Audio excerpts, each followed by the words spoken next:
Welcome back to the broadcast. We are live from the Langley Event Center, and we are energized for this one. It is a smaller crowd than what we just saw with the host Trinity Western Spartans and the Alberta Pandas. That said, the winner of this match will be playing for gold tomorrow. Tim James alongside Ryan Adams and Trinity Selecki. We are the broadcast team, and of course, we haven't watched these teams play in the Canada West, where the Trinity Western Spartans play, but Ryan, there are some impressive records when it comes to Brock playing out of Ontario and Sherbrooke playing out of Quebec. Yeah, Sherbrooke, guys, only one loss for the entire season. Unbelievable coming into these national championships. Brock, not so bad themselves. Only 3 losses, 17-3. Sherbrooke, 20-1. Great records from both of these programs this season, and you don't get here by accident. Obviously, they've had a great and successful season all along the way. And different coaching styles as well. And Ryan, we had a chance when we were meeting with the coaches on Media Day back on Wednesday. I mean, your thoughts, you were talking about just what a former player Steve Delaney is, head coach of the Brock Badgers. Yeah, Steve, my older brother was a player in kind of Steve's era, so I got to watch him back in the day. I think it was called West Side Volleyball Club. I don't even know if it exists anymore, but Steve, the same kind of mentality and personality he has a little bit on the sideline as a coach is the same what he brought to as a player. Very competitive, very kind of here to win at all costs, like focused, and but also a good guy, and a good guy to chat with and hang out with as well. Yeah, definitely enjoyed chatting with him, and just a different approach because Steve, you're going to see he's right up on the sideline. He's right there. He's playing along with it. But Claude Tremblay for Sherbrooke, he's more relaxed. Let's put it that way. There could be a big play, and he's just going to sit back and relax. His coaching staff, though, they're the ones who get involved. Yeah, he's probably the most stoic, chilled coach I think I've seen all season. Just sits there. There's one time, Tim, remember yesterday we saw him get up. It's like, oh,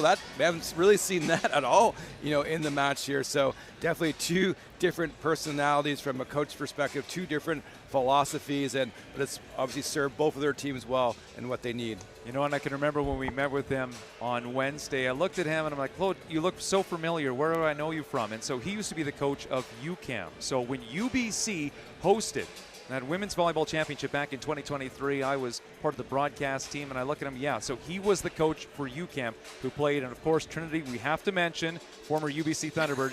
She ended up winning the national title that year with the Thunderbirds. But I've got to mention it on this broadcast as well, because this is now my 3rd national championship that I have done play-by-play for. And in the first year, 2019, it was the UBC Thunderbirds winning. In 2023, it was the UBC Thunderbirds winning. This year, it's going to be a different team, either the Alberta Pandas or the winner of this one, which once again I want to talk about where we are as we hit 8:30 local time. Trinity, it's kind of different because you played in the west going out to the east, but what do you think this is like for the players adjusting with this 3-hour difference with the time zones? Definitely in the past when I was a player, the time difference was always a little bit of a concern, definitely going out east, but I wonder if it's more of an advantage for them, maybe? Gaining some time coming back this way? Not sure. You have to stay up later. I know I was talking to some of the coaches, and it didn't seem like either of these coaches were concerned about once the tournament starts, because most of the teams flew in on Tuesday, so they've had some time. The one team that was the outside was the team that was coming from the farthest, St. Mary's. They came in on Monday. It was also interesting talking to the coaches because, are you going to do any sightseeing? And hey, there's some things to see in Langley. We've got a movie theater that looks like a spaceship. We've got a pretty neat fort. There's that kind of thing going on. But talking to Steve, he was mentioning Steve Delaney that they're not doing any sightseeing. They're pretty much staying home base, and that seems to be what a lot of coaches are doing. We are going to throw it down to our public address announcer, Kyle Balzer, for the introductions for this matchup. We will get ready as a broadcast team and rejoin you in just a few moments. The 2026 U Sports Women's Volleyball Championship presented by Booster Juice. Voici la demi-finale numéro 2 du championnat canadien U-Sport 2026 présenté par Booster Juice. Tonight we welcome the Brock University Badgers. Ce soir, nous allons le plaisir d'accueillir les Brock Badgers qui affrontera le Sherbrooke de Vert.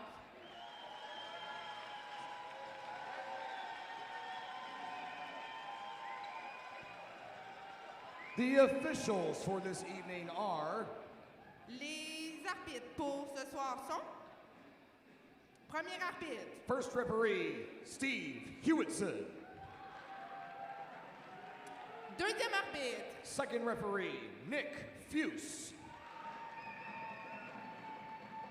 Les juges de ligne sont The line judges are Jordan Connors, Gabe Duvall, William Laycroft, and Charlie Lee.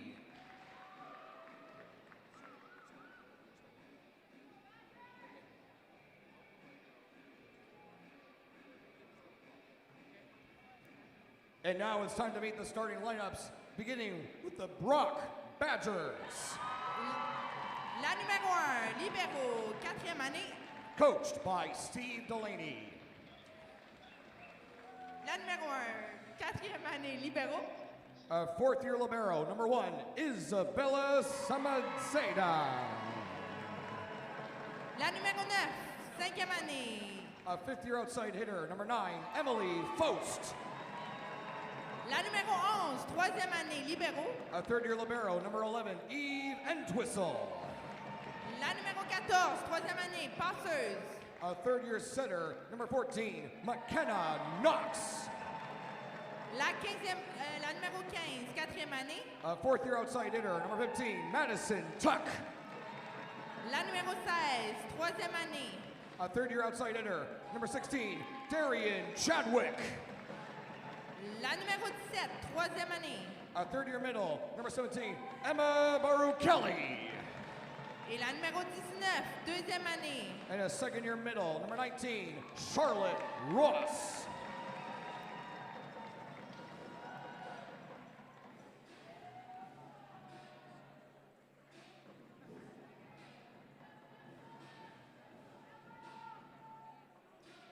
And now it's time to meet the starting lineup for the Sherbrooke Vert.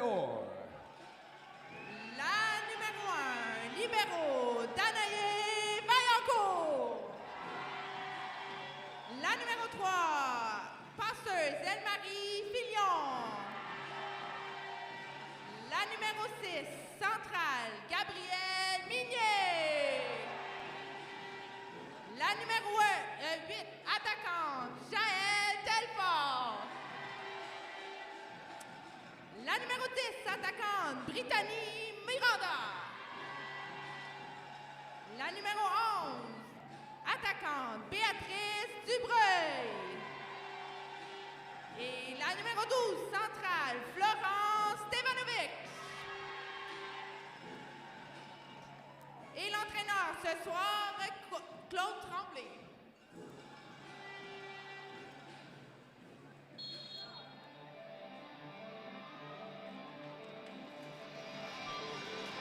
Once again, thank you so much for joining us live from the Langley Event Center. We are on CBC Sports. This is presented by Booster Juice. It is the second semifinal on this Saturday.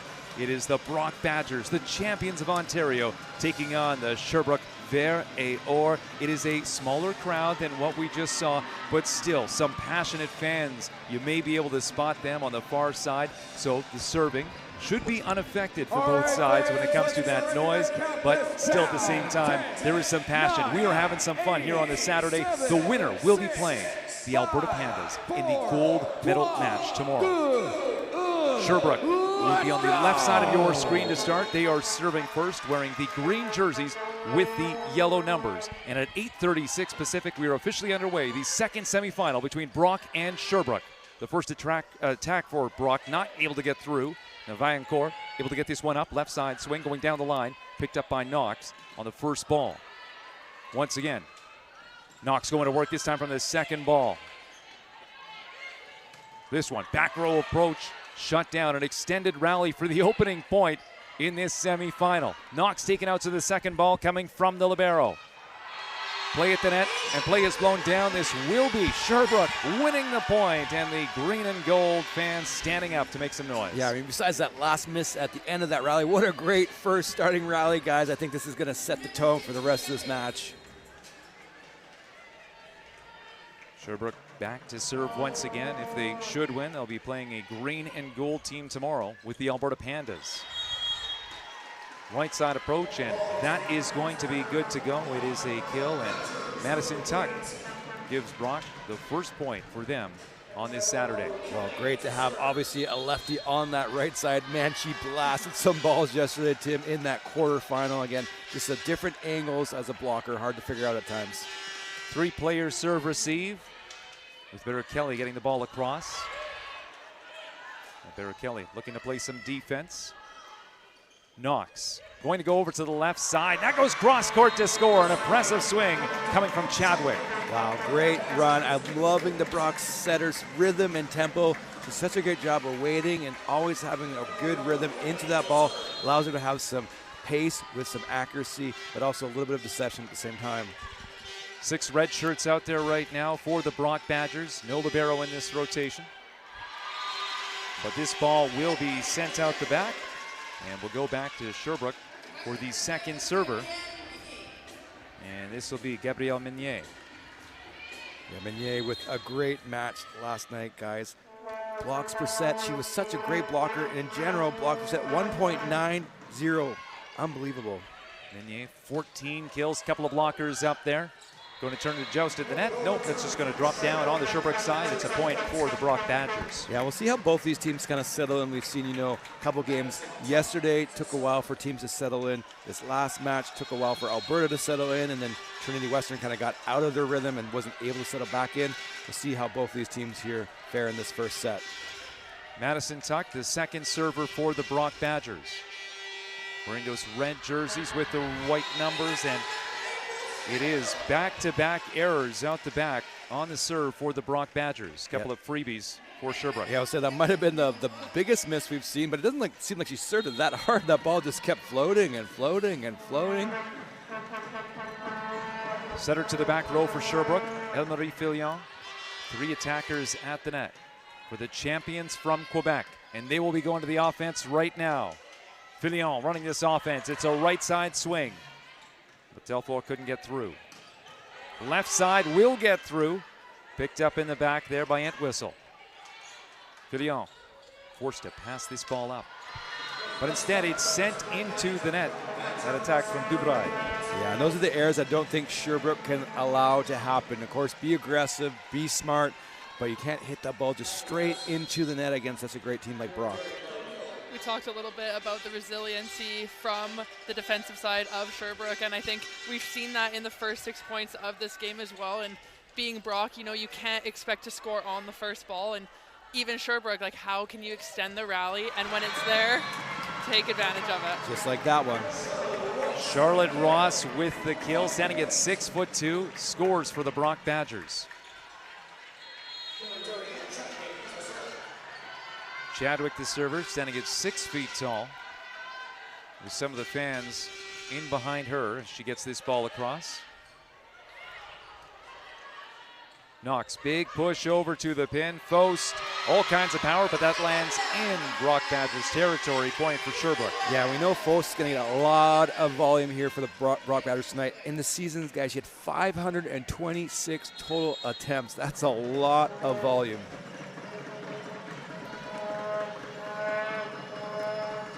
Dubray getting the ball across to the libero. Knox on the move, able to pass this one up. Faust going to work. 2 blockers up, and Faust is rejected. Point for Sherbrooke. Yeah, not the smartest decision, in my opinion, by Faust there. I don't know if we'll see a replay, but really kind of was trapped inside. Not a lot of daylight, and chose to just kind of hit straight ahead and hard. In my opinion, in that situation, just push it into the block, hope for a little bit of a recycle recovery. Really good discipline on the Sherbrooke blocking side. It's an out-of-system ball. It's going there. Can you get set and your hands up and early? That one was in system, but Faust will send that out the back, and now Sherbrooke, they have found themselves behind. Now they're in front, 6, serving 5. Yeah, a little bit of continuation of kind of this rhythm of some really sharp volleyball, kind of followed up with some maybe not as sharp volleyball we saw earlier. Dubray. Float serve taken down the line by Faust. Faust able to put a spin on that. Nice roll. Filion running the offense over to the right side. The block going up. And Faust part of that big block alongside Ross. Yeah, great block, great penetration. A little bit behind Sherbrooke attacker, not able to get the angle or maybe the cut that she was looking for. Again, you want to kind of keep that ball in front of you to allow you to manipulate your wrist, but also see the block a bit better. Charlotte Ross as the middles go front to back for the Brock Badgers. No libero on this rally. Fillon running the offense, going over to the left side, 2 blockers. Up, that'll go down on the Brock side. Point for Sherbrooke. Yeah, sometimes you just got to muscle your way through that block. Great job from the Sherbrooke outside hitter here. And we see on the replay, block was there. Oh, that's the one from before. Gets a second try, goes at it. Brock's actually there, but a little bit of reach, not necessarily a disciplined block from the Badgers. Miranda picking up the point for Sherbrooke. And we are back underway with Stefanovic. Sending that ball across, but it will be a quick side out. And a point for Brock. Yeah, really great setter dump from the Brock Badgers setter. Just, you know, a little bit off the net, but that's the thing I always talk to my young setters. Hey, you can dump from anywhere with that dump. You don't have to be on the net. Setter to the back row for the Badgers. Knox getting that ball across. The block going up for the Badgers. Doesn't matter as that went into the net. So Knox will continue to serve and continue to run the offense from the back row. Yeah, really loving watching, already just watching Knox play. In general, you know, the Brock Badgers have had a good team the last few years. I've always thought their offense has been pretty sharp. Oh. Wild one sent by Kelly. Point for Sherbrooke. Yeah, not the sharpest of the coaching staff. You know, you really just, those things just make you cringe a little bit. Again, just use 2 hands, flush it down, left or right. Lots of options. Telfor starting her approach. She was backing up Fost on that serve. Roll shot. Kept alive, though, by the defense of Sherbrooke. And this will be sent out, so it will be a point after that left side attack from Madison Tuck. Yeah, and these are the things we didn't see from Sherbrooke yesterday against TRU in that epic 5-set quarterfinal. Lots of great defense, but they didn't make a ton of offensive errors. We're seeing that early here in the semifinal. Fost going to Viancourt on the serve. Left side attack. Now a free ball for Sherbrooke. Miranda. Couple of blockers there, no problem for Brittany Miranda. That ball out, and Coach Delaney thing was on their side, but to me, I thought that was pretty obvious. Trini, you know what you saw? I think it, came through in front of the blockers on Brock. Yeah, Brock. At least that's what I thought. Yeah, it was a little bit weird because it stayed really close to that side of the net, which usually when that happens is on the other side of the opponents. But yeah, again, Brock being a little bit undisciplined, a little bit lenient on these situations that they really should be in a better stable situation. Miranda setting that down the line, and Fost will make the good decision. No, this is going to drop in. Point for Sherbrooke. Yeah, and I thought that time it was out, actually. So, you know, here we see on the replay, we've lost our replay monitor, so we're bending down low and seeing it went in and just missed it. But great serve either way from Sherbrooke. Middle run back onto the Brock side. They'll reset. Where's Knox going to go? To the pin. Good choice. And it's coming through on that side is Chadwick. Yeah, Chadwick, great off kind of cross body, but still with a lot of aggression. Now, you only get that if you have a good core rotation, able to rotate that hip through and keep that hand, thumb up, kind of hit that ball on the 1 o'clock side, pulling it down the line off that edge blocker. Brianne Whaling coming in as the service substitution. Spends a lot of time playing defense. Service substitution now. Fillon, middle run, popped up by Knox, so out of system. This will just be a free ball. Sherbrooke, and they settle things down. Right side swing is stepping around was Minier, and it will be a Sherbrooke point. Yeah, picking up where she left off yesterday, guys. Not only had a great offensive night or afternoon yesterday, I guess, but also blocking. She was just everywhere, and that's why she got player of the game for the Sherbrooke. Both setters now, too, are doing a really great job distributing the offense early on, you know, keeping each and every blocker honest. Yeah. Minier picks up the ace. First ace of the night for Sherbrooke as that trickles over the tape. Yeah, and those are tough situations, but your setters got to be ready for those. Those are the ones, you know, not going to happen a ton, but when they do happen, you got to be ready. Minier looking down court at a deep serve receive, gets this ball across. It'll be a right side swing and an impressive right side swing coming from Madison Tuck. Yeah, Tuck's going to get also a ton of volume. 287 total attempts. Guys hit 213 for the year, 2.09 kills per set. So she's up there for the Brock Badgers. She does such a great job, you know, getting herself available and being dynamic in each and every approach. Tuck's previous serve went out the back. This one is going to go out the back as well. Back-to-back service errors. Yeah, and I don't know if this is the building here, guys, or the floor they're playing on, but a lot of missed serves, obviously. But to me, I'm seeing a ton of backspin, like very slight, but a lot of backspin on a lot of these float serves being missed. Even we saw that earlier in that first semifinal match. Setter to the back row for Sherbrooke. Fillon with 3 attackers at the net. Couple of blockers there. Vaillancourt able to get her hands up, pop that one up. Who's going to play the third ball? Hesitation on the Sherbrooke side. Now the Badgers going to work, sent down the line, and they will score. That's Charlotte Ross with the kill. Yeah, great recycle, or a chance, second opportunity for the Brock Badgers. And again, Sherbrooke libero is so good, guys. So Brock's going to kind of look to find ways to score that are away from her, because she's going to eat everything up that comes at her. Darian Chadwick back onto the Brock Badger side after one contact, and there you go. It's a middle presence. We'll send that right back over. Credit Ross, credit the Badgers. We are tied at 13 in the opening set of this semifinal. Yeah, better decision there from the middle, using those 2 hands and making the smart choice. Lots of open court there for you. Not sure if she meant to have it go that deep. Looks like it came off her fingers a little bit weird, but it's a point. That's going to go off the block. Last touch off of Brock. Point for Sherbrooke. That's a great swing, kind of set a little bit wide on that outside and able to get up, get that shoulder around into the net, and even that thumb down off the block and out of bounds. Dubreuil back to serve for Sherbrooke. She was part of a 3-point run for the Verrières. Knox able to track that one down. 3 contacts by Brock. Now Sherbrooke running the offense. Big block, and there you go. It's Sherbrooke, or rather Brock getting the last laugh with that block. Part of that, McKenna Knox, the setter. Yeah, and anytime you get a block, obviously, like we were talking about earlier, Trinity just gives you that extra point, but especially when your setter gets it for you, everybody gets just a little bit more fired up than normal. Especially after making a great save out into the scoreboard over there, and then making her reset super dynamic and getting that big block. Avery Duncan coming in, the outside hitter, delivering that ball down. Service substitution. Telthor heading into the block, trying to use the block, not going to do that, as it is a point for Brock. And it will be Duncan continuing to serve for the Badgers. Yeah, you don't mind the long court set. Obviously, here we're going to see in that replay, but it's still got to be in a place that's hittable, right? And if it's not going to be there, if you can't get it there, then just set that short string set, give your hitters a chance. Telthor, she's denied once again.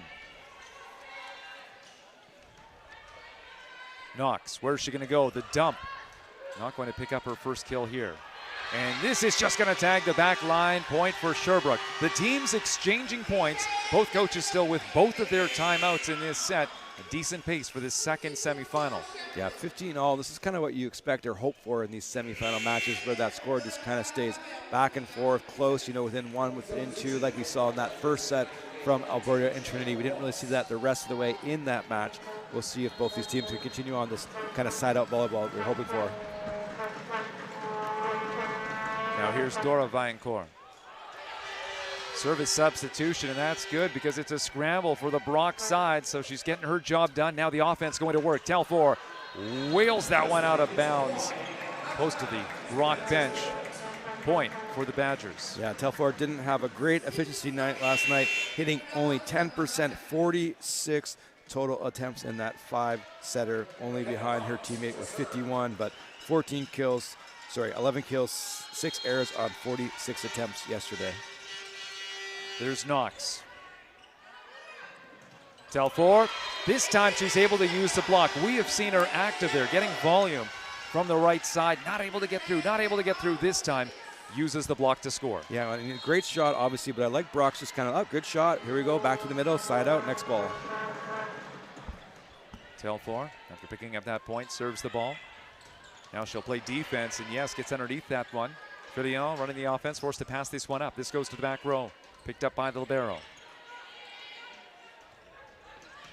It's a back row run, and Brock is going to be called on the net. So even though Dubreuil was making the approach and trying to do something impressive from the back row, the whistle goes before. Oh, and that's unfortunate. You kind of get finally a point from your opponent's error at this tight point in the match, and you get called for a net violation.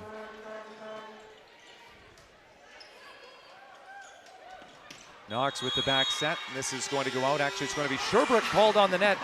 Point for the Badgers. Here we are at 17-all in the opening set. Yeah, 17-all. Really loving the back and forth between these two teams. Really loving, to be honest, guys, the Brock Badgers hitter. Just love how she just plays and sets each ball. Post is going to go into the net.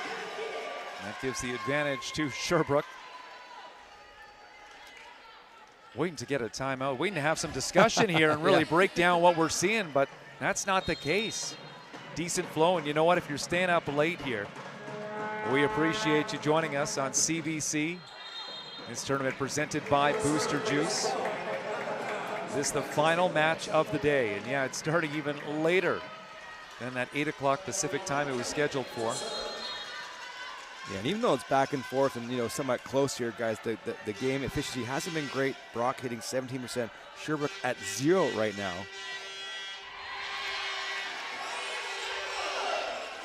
That's another service error. It's 5 for the Brock Badgers, Tim. I think, you know, if they maybe take away a couple of those errors, this game set might not be as close as it is. Barry Kelly making the mistake there. 1 point lead for Sherbrooke. Knox forced to pass this one up, goes over to the pin. This ball is driven into the net, so it is a point for Sherbrooke. And once again, Rivera will go back to serve, and there we go. Steve Delaney, the first coach to take a timeout with his team trailing by 2. Yeah, and this is just not a great decision here by Chadwick. You know, kind of ball was outside maybe a little bit from her approach angle. Hey, that's okay. Volleyball happens sometimes, but you got to make smart decisions at the right time, and unfortunately that was the wrong decision at the wrong time. Well, CBC Sports is the home of University Sports in Canada, the best U Sports men's volleyball teams. They're battling it out right now, the 2026 BioSteel Men's Volleyball Championship, March 13th to 15th, from the University of Windsor. You can catch the action exclusively on CBC Gem, cbcsports.ca, and CBC Sports YouTube, U Sports on CBC. It is where champions are made, and we will make a champion tomorrow, the gold medal match. We already know the Alberta Pandas are headed there, and hey, Ryan, we should talk about that. In Trinity, you saw what the Pandas did. They took down the host in 4 sets earlier on. How do you think the Pandas are feeling going into that gold medal match? I mean, you definitely need to feel pretty proud of yourself in that moment. You know, it was a great semifinal between 2 amazing teams, and being that team to come out on top against the host team definitely makes you feel some type of way. But can the Pandas put that behind them and worry about their next game tomorrow? There is so much talent on that Pandas team. It was Layla Johnston, the outside hitter, who was named the player of the match. You can also talk about Abby Guzin, who didn't have her strongest matchup, but you could just see her out there on the court. She would get the ball and she'd know exactly what to do. Middle run is denied, and it's a Sherbrooke point following that Brock timeout. And a point, but also a little bit of sass and swagger to go along with it. And hey, we love that up here in the booth, don't we, Train? Just a little bit of that extra chutzpah. Especially in a semifinal, you need that sass. You need to bring all that energy. Minier to serve once again. Picked up in the back by Faust. A couple of blockers there, and they get the job done, including Florence Stefanovic. Yeah, I think Brock's kind of getting a little bit of blinders on their attack. They did such a good job at the beginning of the set, making smart shots, kind of a little bit off the line of your approach, a little bit off speed, off the edge. Right now, just kind of hitting straight ahead where they're attacking, where they're approaching to. Minier gets some arc under that, so the Brock Badgers able to get underneath that one and set it up quick. 1, 2, 3. They do get the side out. And Steve Delaney, he's still got 1 timeout remaining. Yeah, big side out, obviously, there from the Badgers. You know, 20 going 23-18, 22-19. You're still within striking distance. Need a good serve here, hoping for a positive result. Ace obviously would be awesome, but try to get the Sherbrooke off behind the attack line. Madison Tuck is not being perfect from behind the service line. Let's see what she can do. Gets this one in. Fillon going over to the left side. Couple of blockers there, and it will be a point as Dubray comes from the left side to get the kill. Yeah, great push from the Sherbrooke setter all the way long court with accuracy, ball a little bit tight to the net. But again, if you're a good setter, you want that ball as a coach to be passed forward to the net. It still gives them options, and they can handle those situations, especially at this level. They know how to take those balls. And then it puts a ton of pressure on that middle blocker to kind of hold maybe a little bit longer. Again, that creates that seam for her outside attacker. Fans, we want to hear from you. U Sports wants to hear from you about your viewing experience. You can visit usportsfans.ca to join our fan advisory panel. Tell us about yourself and help shape future U Sports Championship broadcasts by giving your feedback for a chance to win some prizes, U Sports prizes. Join the U Sports fan panel at usportsfans.ca. My name is Tim James, alongside from Volleyball BC, Ryan Adams, and former U Sports player Trinity Selecki. It is great to have you with us on this Saturday night, or for some of you watching, maybe if you're watching from the Atlantic, it's already Sunday morning. So thank you so much for being with us here. And once again, the winner of this match will be playing the Alberta Pandas. It is a good vibe here, even for how late it can be, even on the West Coast. But I also love, you mentioned kind of the floor earlier on, this beautiful Terraflex floor. This is looking much better than how the LEC typically looks. I'd say they have done this right for Nationals. Yeah, it's been a great hosted event by the organizing committee, the Langley Event Center as well, teaming up together. And what we heard from some of the coaches was just first class organization, first class setup here for the championship. Villion getting that serve across, running the offense from the back. Sets this over to the left side. Nice jumping effort there. Entwistle, the libero. This is going to redirect off the block, and it all starts with Entwistle's great defensive play. The Brock Badgers score first out of the timeout. Yeah, you got to dig to create, to convert, right? It's not just about digging balls up. It's about scoring balls off of your dig. Great job here. I'm seeing the replay. I like this set, or the swing, sorry, from the right side. See, she held up a little bit more of a snipe off the edge versus just plowing away. Oh, it's in. Untouched ace. Beautiful. Back-to-back points for the Brock Badgers. And those are those kind of deep floater serves that all of a sudden just drop out at the very end. Sometimes really hard as a passer to kind of navigate those, because you're like, oh, that's going out, and then nope, bottom drops out. Chadwick this time is going to go into the net, and that's a pivotal point, as now that brings up set point. A chance for Sherbrooke to close this one out. Yeah, going from an ace to an air at this stage in the match doesn't feel super good, even though you just had an ace. Set point here. Peter Stubrai looking at a relatively deep serve receive. Handled by Faust. Faust going up. She is blocked. It is an impact rejection for Sherbrooke. The fans wearing the green and gold standing up because Sherbrooke will take that opening set by 4 points. And stay with us. It will be Brock serving first in this second set. You were watching the 2026 U Sports Women's Volleyball Championship presented by Booster Juice, and we are live on CBC. Thirsty? With 5 essential electrolytes and 0 sugar, BioSteel is the game changer you've been looking for. All of the good stuff with no extras and no gimmicks, just clean, healthy hydration. Trusted by pro athletes since 2009. Steel sharpens steel. It's not just about the victory. It's about the moments leading up to it. BioSteel, the fuel behind every victory. Feel every hit, goal, and celebration as if you're standing right on the sideline, immersing you in the game like never before, bringing heart-pounding action directly to millions of fans. We deliver unparalleled simplicity and tailor-made digital broadcasting solutions crafted to make you feel every moment in a way like never before.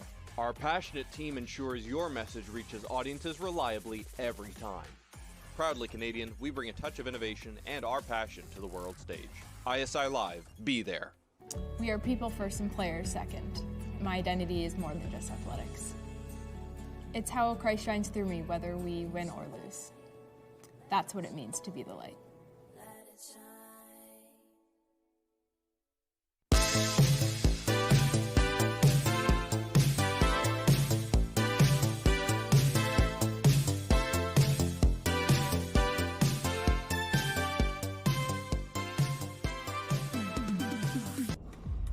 You don't just fuel your body, you fuel your drive. We're not here to preach hustle. We're here for the ones who show up. You know who you are. The moms who make mornings feel like magic. The runners lacing up before the scroll. The dreamers writing it down before it's real. And we're here for you. Real fruit, real fuel. Booster Juice. Fuel for what's next.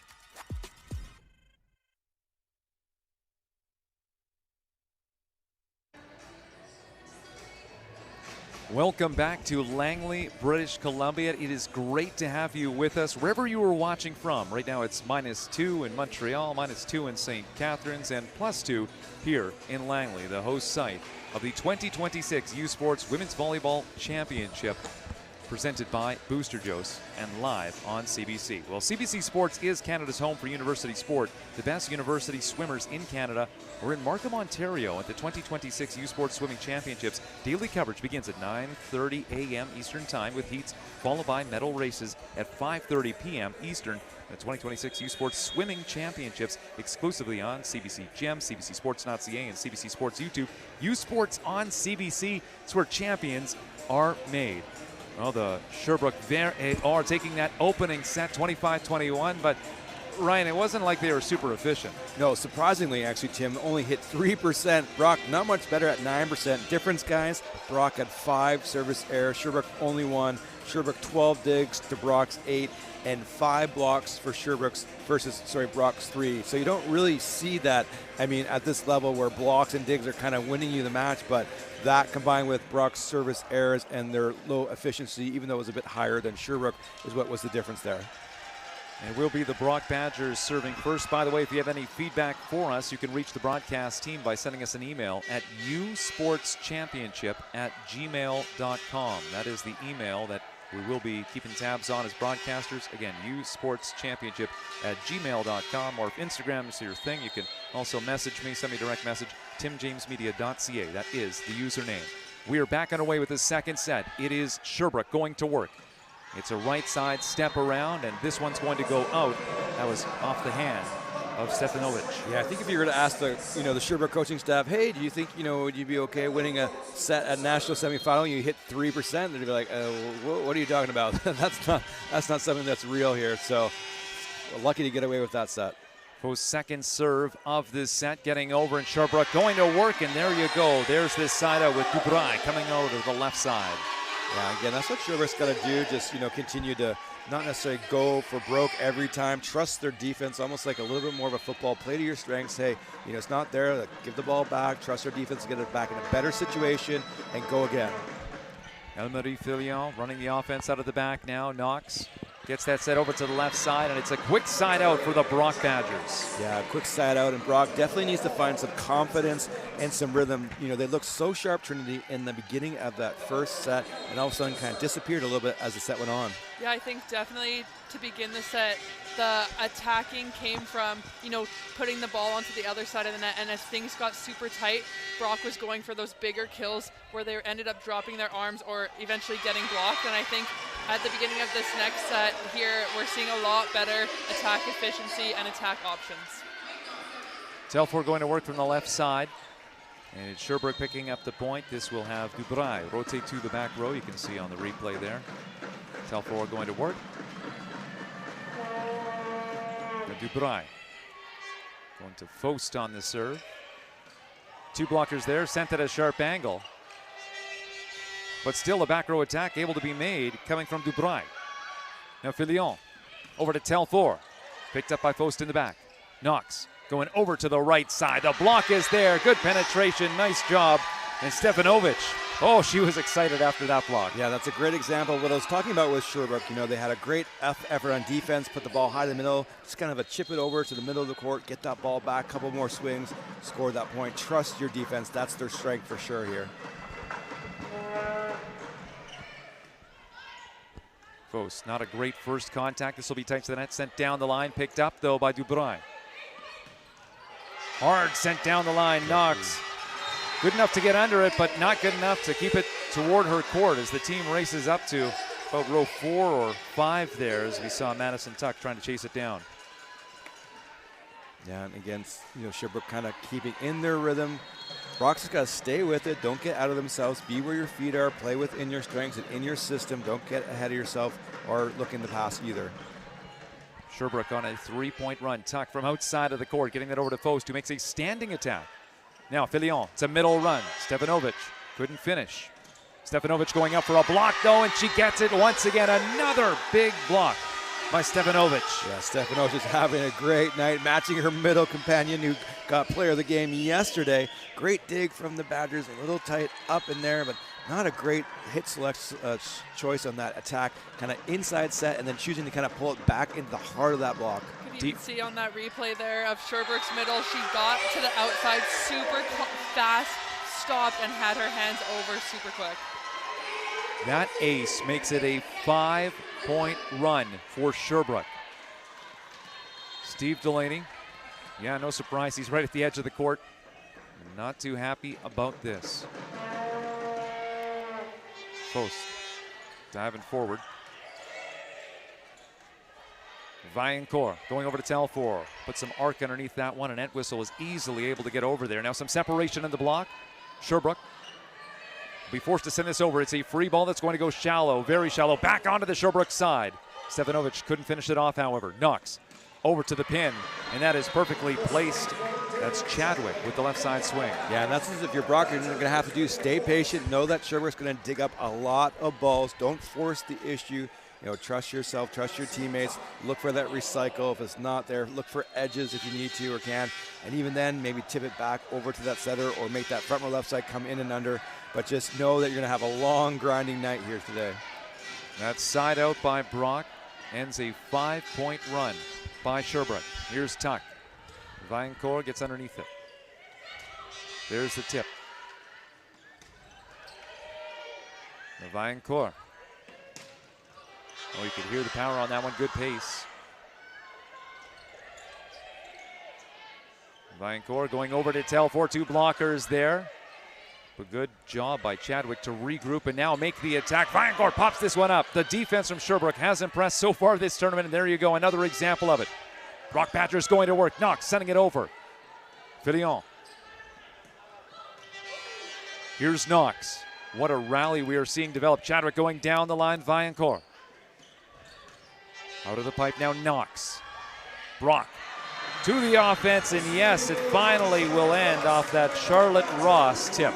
Yeah, great job by Brock sticking with it like we talking about Trinity and just not giving up and not trying to force the issue and waiting for the right opportunity. Yeah, and you know, not going after that big kill or that big swing when you're out of system like they were many times in that rally. And I really like how they had the opportunity to push tip that, and Sherbrooke was a little bit on their heels, a little bit too far off the net it looked like, and a little bit late on the block.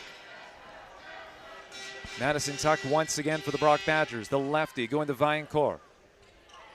Telfor rejected. Good penetration. That comes right back at her. Double block by Brock. Yeah, Telfor's going to be in the negative here after that play. Just before that, 3 kills, 3 errors, 8 attempts, hitting 0. So that's going to for sure take her below. Just waiting for her stats to update. But, you know, Telfor's got to kind of do the same thing. Hey, if it's not there, you know, trust your teammates, recycle. You have such a good defensive, even coverage, offensive coverage team. You gotta let them do their job and give you a second chance.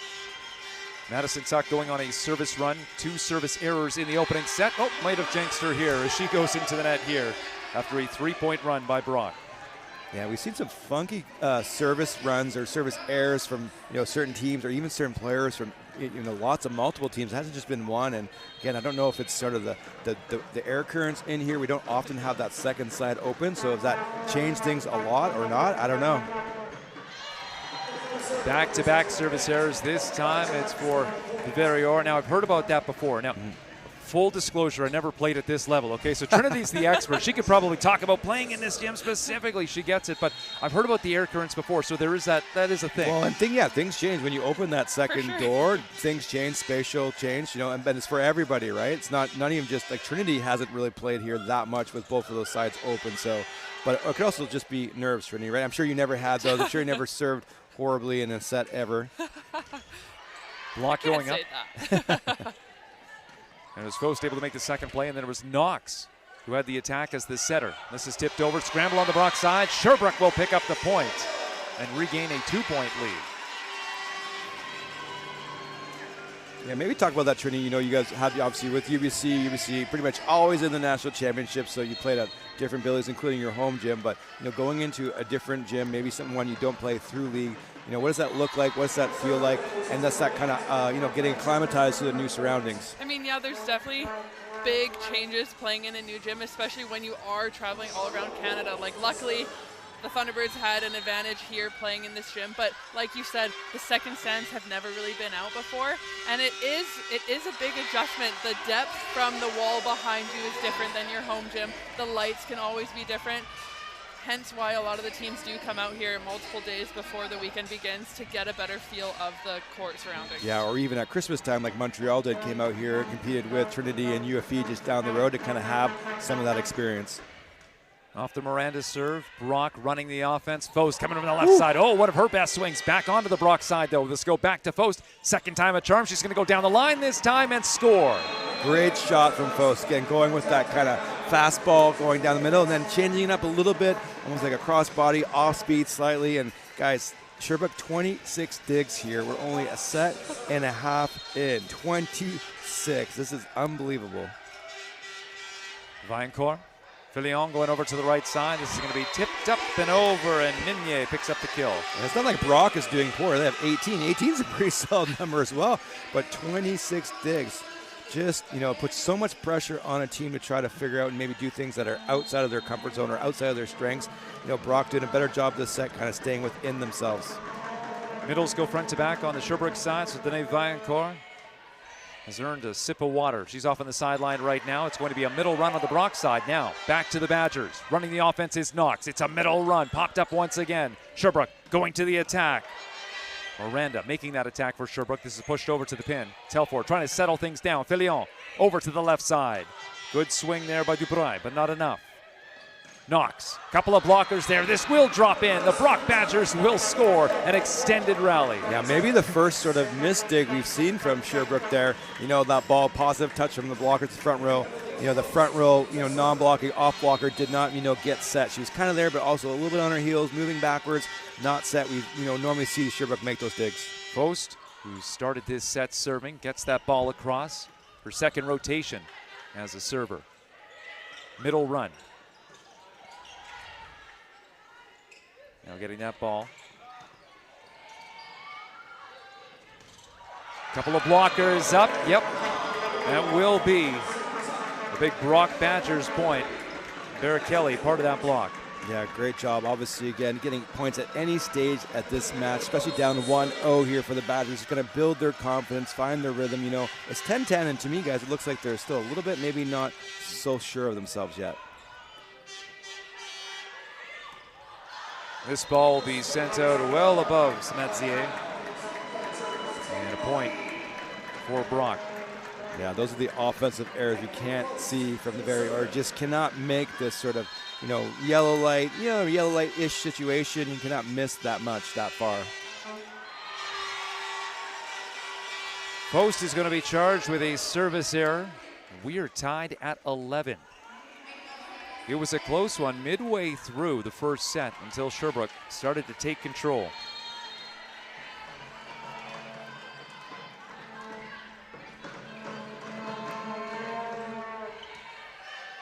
Knox, where's she going to go? It's a middle run.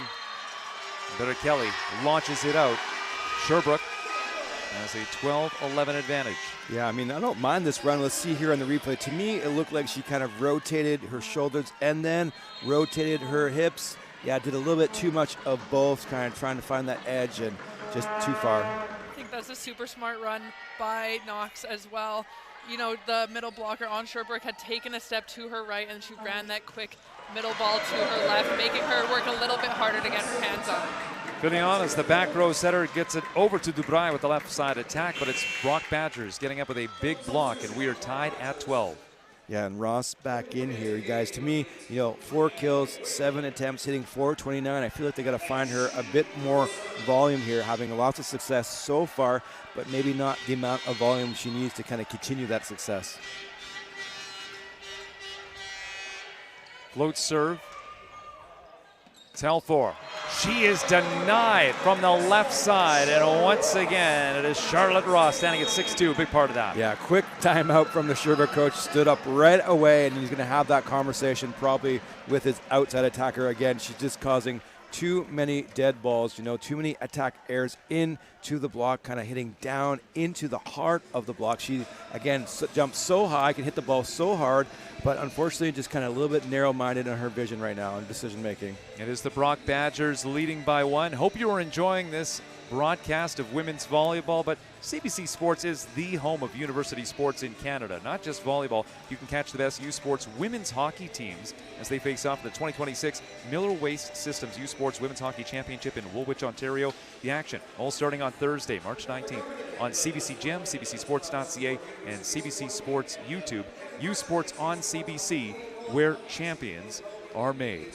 Tim James alongside Ryan Adams from Volleyball BC, and Trinity Selecki, former U Sports player, played for the UBC Thunderbirds. And Trinity, I just talk about the emotion of this weekend. I know the UBC Thunderbirds, of course, they're going to play in the consolation final tomorrow, but playing at Nationals, playing at home, you did this back in 2023. I was behind the mic calling your name. So what was it like playing on home court, playing in the Nationals? I mean, being in Nationals is just surreal. Like, as a player, that's your ultimate dream, And all these players here and all these teams are so lucky to be in this moment, and it's so great to see so many teams from across the country compete at the highest level. Telford with the delivery from the left side. Knox, big push over to the pin. Couple of blockers there. Viancourt, another good dig. That defense from Sherbrooke. This is out of the pipe, and it will be sent out the back point for Brock. Yeah, and again, right now, guys, Sherbrooke hitting negative. That's going to add to their negative total. Brock only hitting 7%. The fact negative 77 now. It's 14-12. This, again, just goes to show you how much, that Sherbrooke's defense is really keeping them in this game right now. Right side swing, and that will be a kill coming off the hand of Beatrice Dubreuil.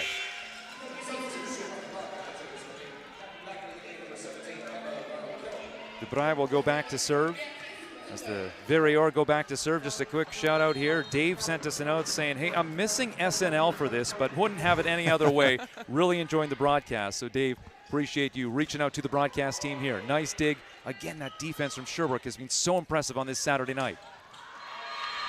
This one will be launched out the back, and point for Sherbrooke. They were falling behind just a few moments ago, but here we are tied at 14.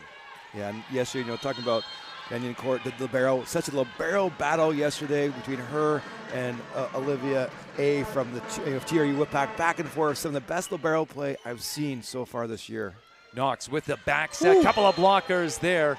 And the Brock Badgers will come away with this one as Madison Tuck was approaching the net. Well, and speaking about some of the best, but yesterday, Tim, I don't remember that ball Tuck hit down the line. It might have been one of the biggest hits I've seen all year. 3-metered that ball with a solid block. It was just, jaw-dropping, to be honest with you guys.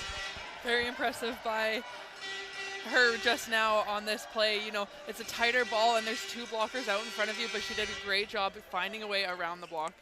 Tuck gets this one in. Couple of blockers there, and diving forward was Tuck. Couple of blockers there. Good presence at the net by the Brock Badgers as Sherbrooke is unable to get through, and it is Brock ahead by 2. Yeah, not my favorite set selection here. I don't mind running this play if we see here on the replay. Ball's going to come over. I like the play. It's going to create some gap probably for your left side there. To me, that's the better chance to go to your left side because Brock Badgers are following along there. You can kind of see the bench there for Brock. They've got lots of energy. Doesn't matter what time it is, although Tuck is going to go out the back. Yeah, and they're kind of dancing, to the Sherbrooke fans, kind of honking. So they're kind of, getting used to it and being with it instead of kind of letting it affect them. They're like, okay, we're just going to dance to that rhythm you got going on for us. Yeah, because this is kind of the challenging side for Brock as they're set up right next to all of those fans, probably a couple dozen of them wearing green and gold, cheering on Sherbrooke. And the Brock fans have chosen the more comfy seats instead of the harder seats behind the other bench. There's the kill with Charlotte Ross picking up the kill, stepping around for the Brock Badgers. Yeah, glad we saw her get that opportunity there again. I think she's got to get a few more balls. She's still here in the front row, or did she just get subbed out? Sorry. Yeah, she got subbed out, I think. Here's Darian Chadwick. looking down court. One libero out there, of course. That's Dene Vaillancourt. On this rally, Vaillancourt diving forward. Still a decent ball to Filion. This is sent down the line. Miranda picking up the kill for Sherbrooke. Yeah, going back to Ross. Ross hitting 500.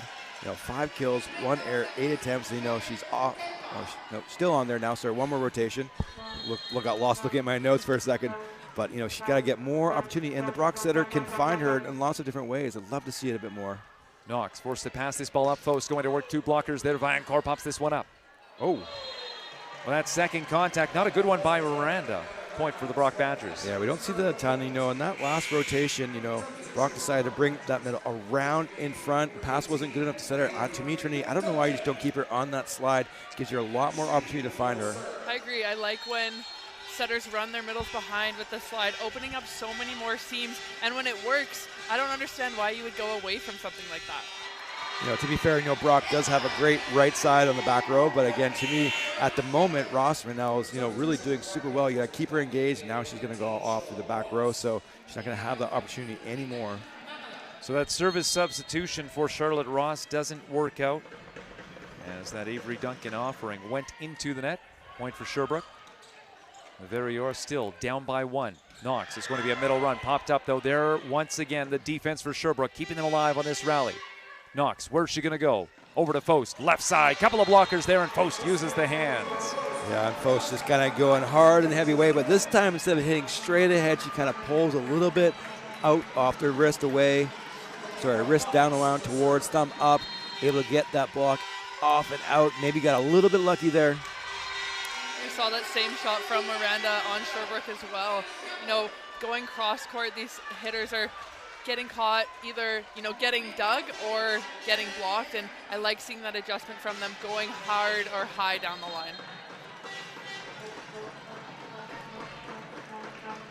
Gabriel Minier to serve. Moments after that service error coming from Knox, and back-to-back service errors. Now let's blame the wind currents here at the LEC. Well, let's blame. Yeah, it was a beautiful day outside. A little bit cool, but the sun was out. Mountains were showing. I mean, that's something. So, these players, at least they get to enjoy some sun. Well, totally. Well, I was glad they got to see the mountains and surroundings here, you know. It always rains in Metro Vancouver. Well, not today. Here's Knox. Right side swing. Couple of blockers there for Sherbrooke. Now Filion over to the left side. Couple of blockers there, but able to work it through is Dubray, going off the hands and out. Yeah, great high swing off hands. I felt, to me, guys, the Brock libero needed to be a bit more balanced on her feet.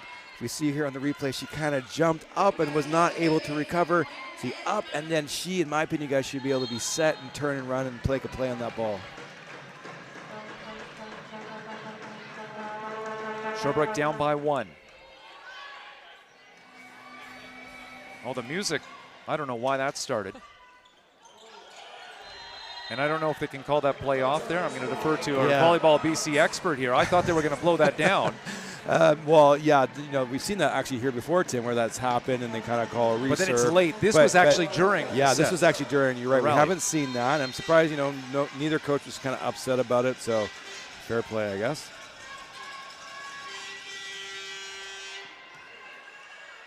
Filion. Oh, that's no. down the line, but mishandled is coming over. It's Barrichelli trying to get that back toward her teammates. Couldn't do it. Yeah, and you see Coach Delaney kind of grabbing his face and moving down. I get that. You get that as a coach, but your team needs you to stay positive here, needs you to stay focused on the next point, just like you want them to do. Everybody knows, it's one of those things, made an error. Everybody knows that. You got to stay positive and stay behind them. Dubray serving. She went on a service run earlier on this set. Picked up an ace. This one's able to get through, and it is a kill coming off the hand of Miranda. Yeah, great swing there. A little bit of a sort of a, not necessarily an off speed, but a little bit of a change of speed, looking for edge. And, unfortunate dig, from the Badgers setter there. I thought she could maybe get 2, or at least get that ball up and high, right? As long as it's high, then at least someone maybe has a chance to play it. But it was kind of low and tight and made it very difficult for her teammates to play that second contact. Just looking down about 10 rows ahead of us there, I see Ryan Hofer. He is, I guess, finished up any meeting he had with the Trinity Western Spartans as they fell in 4 sets to the Alberta Pandas. earlier on. It will be the Pandas playing for gold and the Spartans playing for bronze tomorrow. By the way, U Sports wants to hear from you, yes, you, about your viewing experience. Visit usportsfans.ca to join our fan advisory panel. Tell us about yourself and help shape future U Sports Championship broadcasts by giving us your feedback for your chance to win U Sports prizes. Join the U Sports fan panel at usportsfans.ca. So I'm going to direct this next question to Trinity because you know what? As a volleyball player, you know about these long days. You know nationals. And for me, yesterday was an exhausting day. I'm not out there on the court. I'm just doing the broadcast. I'm just watching volleyball. But at the end of the day, I am like, oh. And I'm just imagining the volleyball players after a long day. Are you feeling the same thing? Or are you just kind of blinders on, just treating this as a normal day? I think it's a little bit of both. I mean, the only difference from regular season to this weekend is you have 3 games back-to-back. You need to win 3 to make it, well, to win the banner, but you need to go 2 back-to-back to get into that final. So I think that's a little bit of a difference, causing some more exhaustion. But, you know, it's your last weekend of the season, sometimes of your career for many U Sports athletes. And I think at some point you just snap out of it and put all you got into every moment. Big push over to the left side, but that one's not going to go over the net as Miranda was trying to make that work from the left side. Yeah, still not seeing a great efficiency from either team so far, guys. 10% for Brock. That's going to be 5%. I think that's going to drop for them almost down to 0 or negative after that last play. But still, they're both within striking distance. 21-22 here. 22-21, sorry. Madison Tuck to serve. She has had 4 service errors. No aces. Let's see what she can do. Vaillancourt at the center of this serve receive. This is going to go away from Vaillancourt. It was handled by Miranda. Miranda going to work. She's in the front row right now. Couldn't finish from the left side. Vaillancourt pops this one up after that swing from Chadwick. This will drop in, and it will be a Sherbrooke point. We are tied at 22. Yeah, the Brock left side's got to find some different shots, some different solutions. You just cannot, it doesn't matter how hard you're hitting this ball, it's going to get dug up from the Sherbrooke libero. She's just too good, guys. Got to find different ways to score off block, off hands, tip over, wipe left, wipe right. Stefanovic, 4 feet too far on that offering, and this is a crucial time because that now puts Brock up by 1, 2 points away from taking this second set. Yeah, and to me, guys, I think Brock has to win this set, you know, to be honest, if they're going to have a chance. I just feel like Sherbrooke's too good defensively, you know, to kind of let a team come back on them for a reverse sweep. Defensively, they set in here on the serve receive. Chadwick going to Vaillancourt. And Filion running the offense over to the left side and using the block beautifully is Miranda. Yeah, no doubt what she was going to do there. Jump up, kind of a line approach straight ahead, and almost rotated halfway here. We see on the replay, ball's coming set wide. Love that set, and she was just all the way going for that high outside hand out of bounds. This set will be decided by just 2 points. A tight one here, and Telfort, as that comes across, just clipping the tape. Telfort pops it up, Filion. Looking over to the left side, Miranda sends it across, picked up at the 3-meter line. 3 contacts now by the Brock Badgers, and it's Faust. Vaillancourt could not get that one. Faust, an excellent delivery from the left side. Yeah, great shot by Faust. I mean, look how far Vaillancourt was that. She was literally playing in 6 here, so I mean, that's how much faith, you know, her teammates have, her coaches have in her to swallow up so much court. But even for the best of barrels, that's a ton of room to be able to cover on that. So against going against such a hard hitter like Faust is. So there you go, another timeout taken by the Sherbrooke Vert et Or. As getting out of his seat is Claude Tremblay. He's typically pretty relaxed, and talking to him, I thought it was just interesting. And I don't know, I mean, you're the coaching expert with Volleyball BC, but he mentioned, you know, he takes the first 30 seconds of a timeout. We'll see if we see it here. And then he has the individual coaches talk to the libero, talk to the setter, talk to the outside hitters. He says, I only do the first 30 seconds, then I stand off. Is that something that's typical? Yeah, you know what? Actually, I found most coaches, when they kind of do that, the sign, it's kind of the opposite. Usually it's like, we'll find your positional coach, and then we'll talk together as a team. So he's just doing it in reverse order for whatever reason. And, you know, every coach has what works for them or what they feel like works for their team. And apparently this is obviously what they're doing, 20-1 this season, guys. So what he's doing is obviously working somewhat. And Claude Tremblay, he is a former player for Sherbrooke. You go back a few years. I was asking him, so when did you play? And you know, it's just like, okay, he might go back. He had to pause. He had to think about it. 79, I believe he said, and he couldn't figure out which ones before or after. Just sometime around there. So a while ago, he was playing for Sherbrooke, but of course he used to be with UQAM. He's now back with Sherbrooke, and it sounds like he might be finishing his coaching career wearing the green and gold. Back underway out of the timeout. Set point. Let's see what Sherbrooke can do. It's a must-win point. Knox. Kelly. She gets it over. And the Sherbrooke defense collapses. And there you go. It is a block point to take this second set by just 2 points against the Sherbrooke Vert et Or. Stay with us as we will see Sherbrooke serving first in the third set. You are watching the U Sports Women's Volleyball Championship presented by Booster Juice on CBC.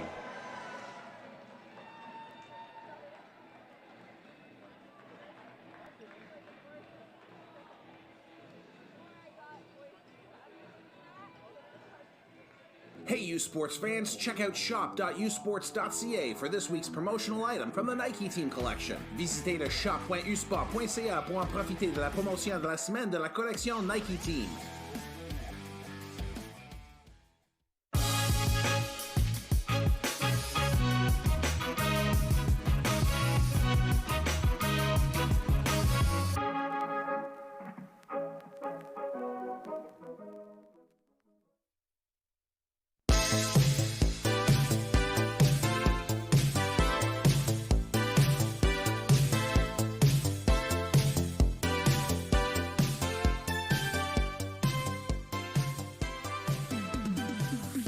Feel every hit, point, and celebration as if you're standing right on the sideline.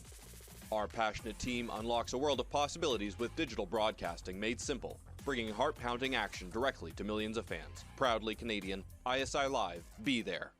En plus d'offrir notre avoine canadienne à grains entiers, la cantine est maintenant l'endroit pour se rassembler, manger et célébrer.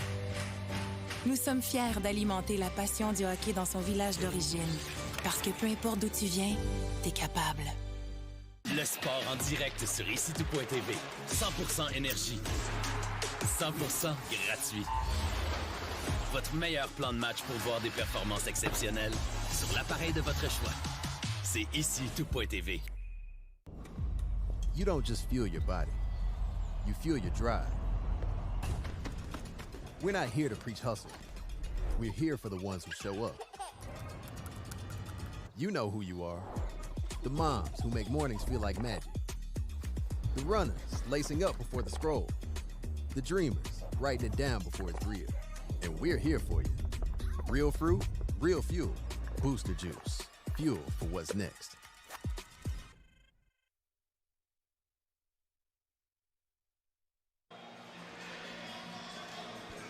It is great to have you with us here at the Langley Event Center, the 2026 U Sports Women's Volleyball Championship, presented by Booster Juice and live on CBC. Who will be playing tomorrow in the gold medal match? That is the question. And hey, CBC Sports is the home of university sports in Canada. Not just volleyball, but you can also catch the best U Sports men's hockey teams as they face off in the 2026 University Cup presented by Steel Mazda live from Halifax. The action starts Thursday, March 19th at 12 p.m. Eastern Time on CBC Gem, CBCSports.ca, and CBC Sports YouTube. U Sports on CBC, where champions are made. Who will be playing tomorrow, taking on the Alberta Pandas? We will find out. Both these teams are tied at 1 set apiece. Tuck going to work from the right side, looking for the first point of this third set. But it will be Sherbrooke scoring. Beatrice Dubray picks up the kill. Yeah, great positive touch there from the Sherbrooke block. I was just thinking about that, guys. You know, you can only be this good at defense if your block is, somewhat at least stable and consistent. So, they're not the biggest team out there, but obviously they do a good job at the net to allow their defense to make so many digs. Knox running the offense, going to the middle. Kelly, good swing. And let's go back to Kelly. Let's see where Knox goes. Nope, it's going over to the pin, left side. Chadwick couldn't finish. Now Filion running the offense.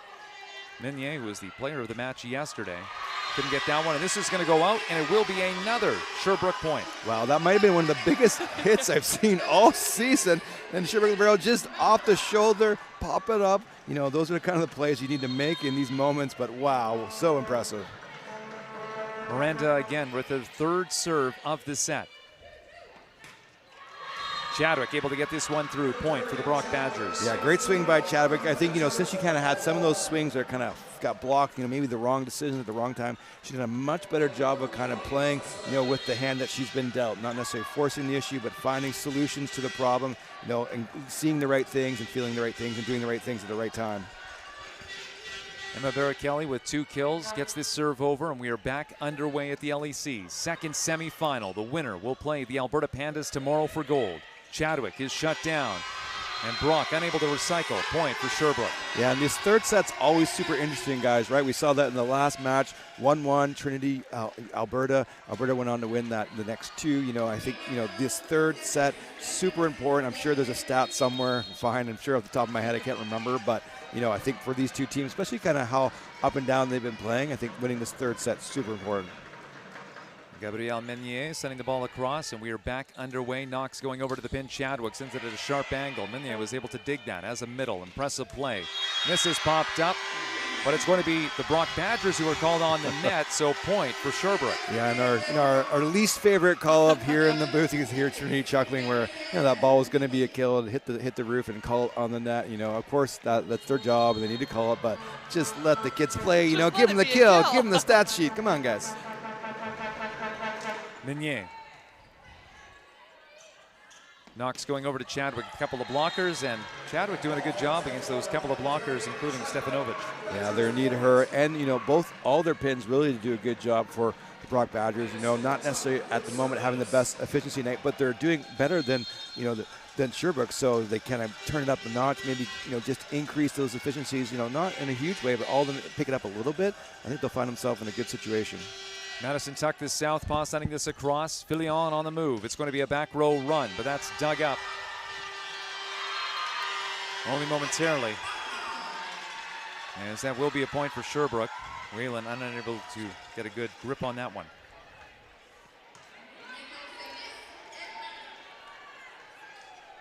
So this will be Filion now, running the offense from the back row for Sherbrooke.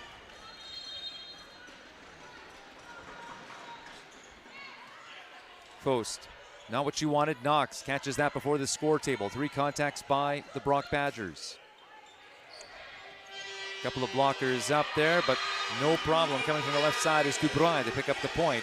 For Sherbrooke, they've opened up a 4-point lead in the early stages of this third set. Yeah, Brock needs to settle down here, find some rhythm. Don't get too out of sorts again. Because Sherbrooke's defense is so good, they put a ton of pressure on you to kind of score points. So if you get down by 4 or 5 points, it makes it really difficult to come back. Chadwick, good pace on that, but Vaillancourt with another dig.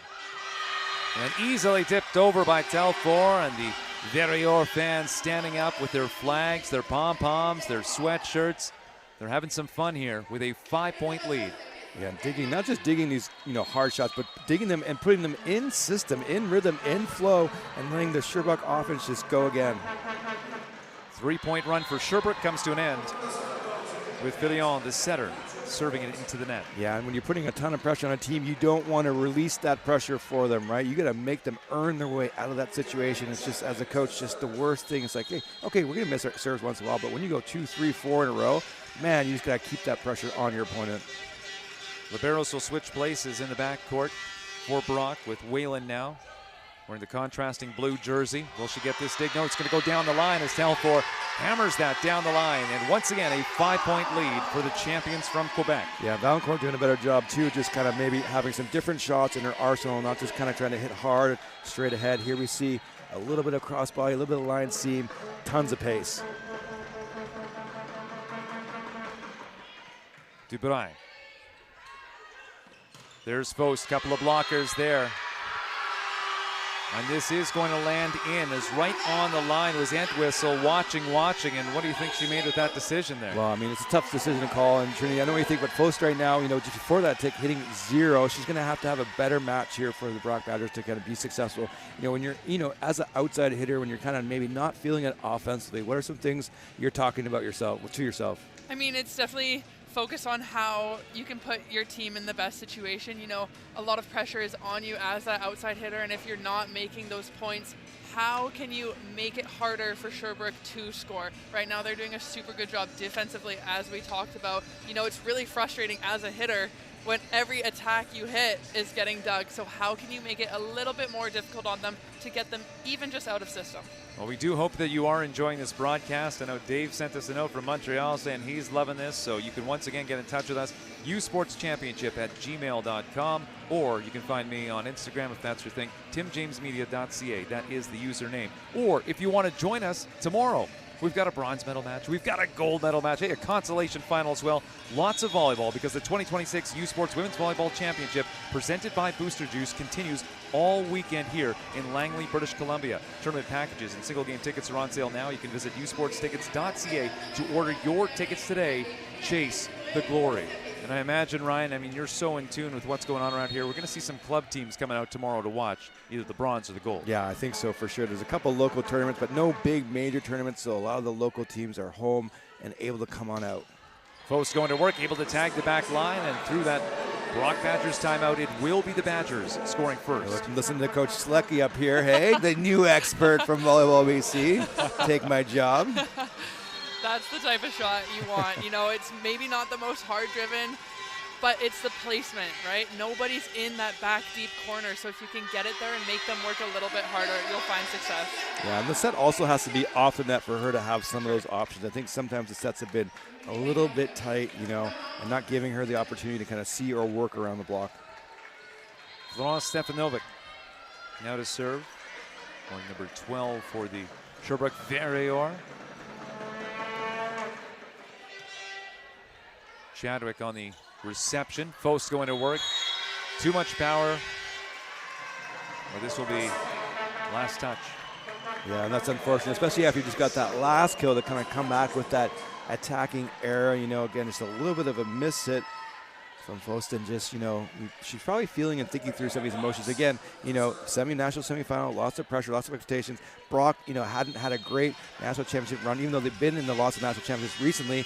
They kind of made that final breakthrough yesterday to make it to the quarterfinals. Now here, vying for that spot in the championship final. But again, you're going to be thinking about some of these things as this match progresses.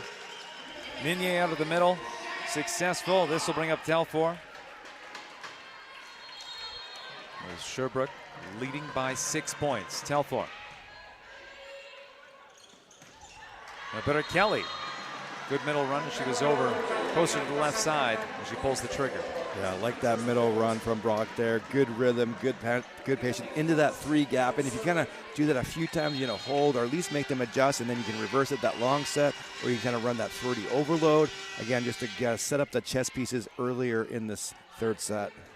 Telfor looking to roll that down the line, but that is going to be well out of play. So Faust will continue to serve. Yeah, Telfor, you know, at the beginning, you know, she made a lot of these errors, kind of found her way. That's kind of an error again we don't really want to see, you know, just make the other team play the ball, especially when you're up 11-6, now 11-7. Telfor gets underneath that one. Filion, big push over to the pin, and that's delivered. With the left side swing coming off of Miranda. Yeah, and Filion maybe not as flashy, but very effective, very consistent, you know, from the Sherbrooks that are just putting the ball in the right place at the right time with good rhythm. You know, she's not too high. Sometimes I was talking to my setters, hey, you can be a little bit wide, you can be a little bit tight, you can be low, but as long as the rhythm is the same, keep your hitter in rhythm, they can adjust. But if they have to change their rhythm, really hard for them to adjust. Vaillancourt gets underneath that one down the line. Block going up once again. Dubreuil couldn't get through. Second time, Charm goes down the line. That's dug up by Knox. So out of system. Brock Badgers going to offense. Now Filion with a couple of blockers there sends this over, but it will be Brock called on the net and a point for Sherbrooke. Definitely not the call you want if you are on the Brock side right now. You have a great rally with so many great digs and just the defensive pursuit overall. You don't want to have that momentum just be drained from you on a net call. Now for the Miranda serve. Telfor catching a piece of it. Wow. Only a couple of touches there, so there you go. The Brock Badgers get the side out after back-to-back points for Sherbrooke. Still one timeout remaining for Steve Delaney. Yeah, and still within striking distance here, guys, but they do probably have to close this gap a little bit here through this middle part of this set. You know, hopefully by the time they get to 20, they're within 1 or 2 points. And, of course, obviously, if they're ahead, they'll take that too. Vera Kelly, who is the first to serve for Brock in this set, back once again, and she will continue to serve. So with Middle in the back row, we've got 6 red shirts out there for Brock. It's kind of we saw a little bit with that Trinity-Alberta match, where Trinity was up really big that one set, and just kind of was making errors and kind of letting Alberta come back into the match. You just can't do that at this stage against these teams. Lara Kelly going to Vaillancourt. Not exactly where Minier would have wanted it, but she'll shift over to the middle. Now try to get this block up, but this is going to be sent by Tuck out of play, and another point for Sherbrooke. Yeah, tough. No, not a bad shot from Tuck. No miss, but again, I think let's watch here on the replay. We won't see if it comes around. But again, the Sherbrooke blockers have to be doing a job straight up and down, and then just really giving Tuck a slice. But then, of course, who do you got waiting for you? The best libero so far, I think, of the tournament. Minier mishandled there by Chadwick. Chadwick off the give and go. Couple of blockers there. Fearless. Good aggressive take. Big push over by Filion. Ooh. Dubreuil looking to tag the line and not going to do that. What did you see there, Trinity? I thought it might have been in. I thought it was in as well. I was quite shocked that the linesman did call it out. I think that's a great shot by her to make. Oh, we just missed it on the replay. I mean, to be fair, I mean, Coach Delaney is a pretty, big, imposing guy. So I can, if you're a line person and you have him standing right beside you, I can, not want to maybe make a call or two. Filion over to the pin, and that's just mishandled by Dubreuil. Point for Brock as the Badgers trying to hang around in this one. It was a good start for Sherbrooke, and Brock, they've used a timeout, trying to fight back in this. This is Tuck once again. Where's the lefty going to go? 3 players serve receive for Sherbrooke, including Vaillancourt wearing the contrasting white jersey. Dubreuil gets a couple of blockers, picks up the kill. And again, Sherbrooke just got to stay within themselves. They cannot make offensive errors, especially if they're not super aggressive errors, and they have to make Brock play. Again, right now, you guys, Sherbrooke 15.6 digs. If the set was going to end right now, they'd be averaging 15.6 digs per set, which is unbelievable. Filion getting the serve across. Her previous serve went into the net, and she will serve again. Back-to-back points for Sherbrooke. And Trinity, what's it like when you're playing a team that just digs up over and over and over again? What does that kind of pressure does that put on you as a player? I mean, it's just so frustrating as a hitter. You're working so hard to get these points and get the opportunities to put the ball away, but when it doesn't happen, it's like, what do I do now? So we might be seeing a little bit of that from Brock right now. I mean, they're still in it. They're still getting those points. But yeah, it's tough when Sherbrooke is digging everything. Yeah, one of the few misses we've seen from Sherbrooke on the defense, it wasn't because they couldn't get it, they just chose not to get it. Ball lands in, point Brock. Darian Chadwick's going to go back for the Brock Badgers. With the Badgers trailing by 4 points. These teams tied at 1 set apiece. It was Sherbrooke winning the first, Brock winning the second. Here we are in the third. Vaillancourt reaching low to get to that one, and it's a right side approach by Dubreuil, able to get through and pick up the Sherbrooke point. The lead is now back to 5. Yeah, and the difference, guys, obviously, Sherbrooke doing a good job defensively still, but this set they're hitting plus 300 here. So again, that's the difference. That's why we're seeing the score the way it is, 17-12 here in this crucial third set. Beaters Dubreuil going to Faust. Faust going cross court. Vaillancourt, nice dig. Miranda's shut down.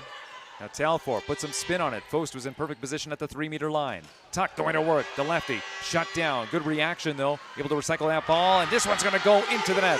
Chadwick makes a mistake, and Sherbrooke counters and scores. Yeah, again, you just feel that pressure, right? You have a great swing from Faust, just dug up, no problem from the libero, and then you have another great swing, good block recycle, and you're just trying to force things to go your way because you're just like, you got to score, got to try, and then just forces you into bad decisions. Faust getting this to Knox off the give and go. Couple of blockers there. The setter able to play the first ball. Now this is free for Sherbrooke. Showtime. Stefanovic couldn't finish. Now Faust looking to tip down the line and sends this out. Yeah, we're probably going to see a timeout. I was going to say a sub or a timeout. 19-12 to me, maybe a little bit too late. This is probably too big of a gap against a defensive team. So, again, it's hard. You're coaching these situations. First time for the coaching staff from Brock in this national semifinal, and having been, in a few of these situations with, as an assistant coach with UBC, with Trinity men's and women's, when you're there for the first time, it's like, oh, how do we do? What do I do? Because again, it's not just a learning experience for the players, it's also some learning experience for the coaches. Well, we do want to hear from you and have received a number of emails, which is awesome. But by the way, Sports wants to hear from you about your viewing experience. Visit usportsfans.ca or click the QR code on the screen to join our fan advisory panel. Tell us about yourself and help shape future U Sports Championship broadcasts by giving us your feedback for your chance to win U Sports prizes. Join the U Sports fan panel at usportsfans.ca.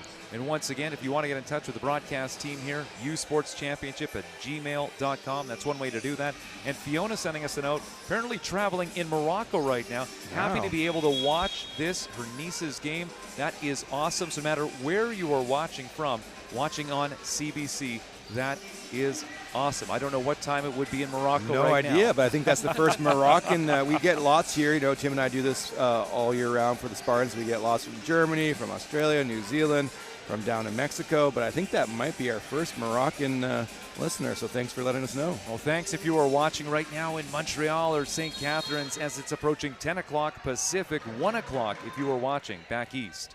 And we are back underway through that second Brock timeout. Knox sending the ball over. Now going to work is Miranda, looking to go down the line, and she's able to score. It's now an 8-point lead for Sherbrooke. Yeah, I think it's fair to say that this set is over. Trinity, what do you do if you're the Brock players or the Brock coach? What's some of the things you kind of just hoping to happen here in this last part of this set? I mean, same thing as we talked about during the Alberta and Trinity game. How can you reset from the current set that you're in to move forward into the next set and have some momentum? End on a higher note than you currently are. You may not win the set, obviously, with this big point deficit, but how can you come together as a team and move on from that? Well, the Brock Badgers trying to get anything going here for the fans that are in the stands in the more comfy seats. It's just interesting you pointed out, Ryan, that the Verrior fans are kind of right on top of the bench there, but different positioning for the fans for Brock. Now Fost tight to the net, trying to get her left hand up to tip that one over. It will be a Sherbrooke point as things continue to break down for Steve Delaney's team. Yeah, breakdown, unfortunately. Again, this is going to be a real mental challenge. This is, obviously don't know what the Brock Badgers do with their mental performance side of things. Usually teams at this level have some of that, but this is where some of those things maybe you work through with a mental performance coach or some of your coaching staff who know. This is where those things really come into play, because you really got to have a mental reset here if you're the Brock Badgers.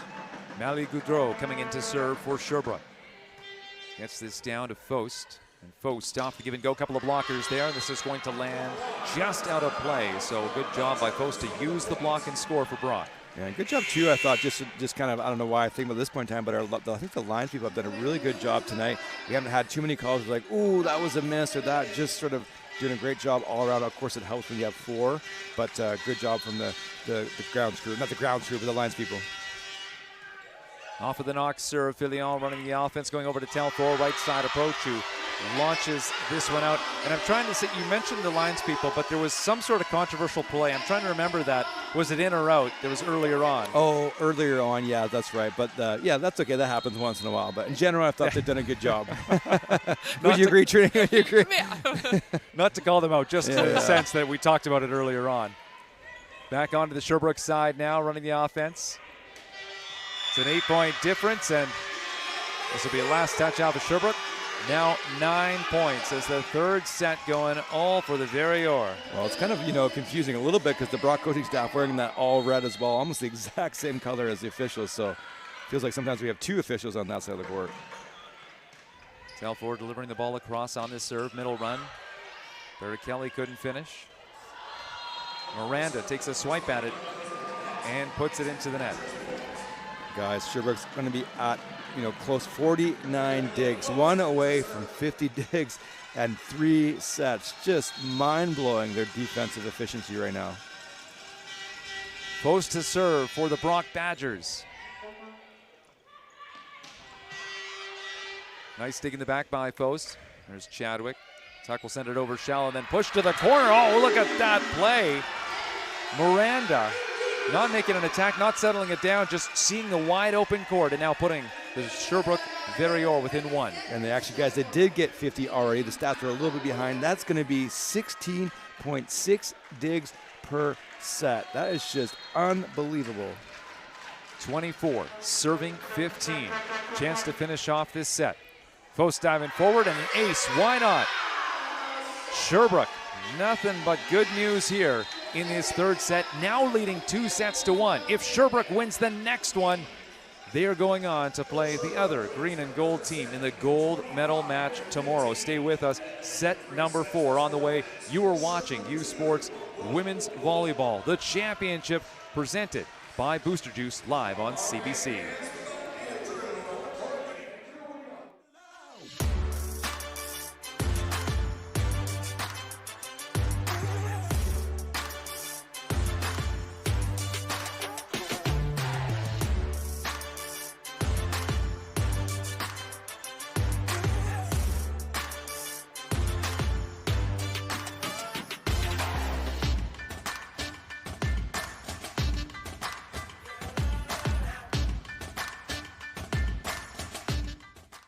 Delaney, Northwest Territories, the birthplace of hockey.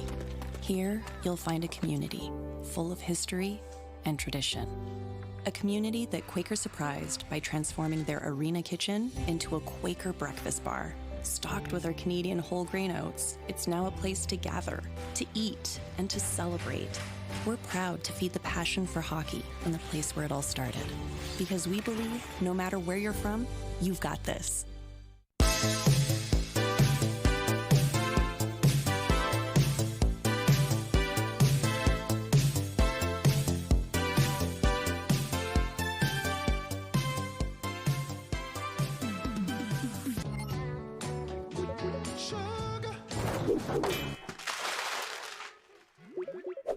That's embarrassing. You know it's not embarrassing? Using FIG for a home improvement loan. A quick, simple, and transparent offer in minutes. Borrow better with FIG. Delaney, territoire du Nord-Ouest. Le berceau du hockey. On y trouve une communauté riche en histoire et en tradition que Quaker voulait surprendre avec une toute nouvelle cantine déjeuner Quaker dans son aréna.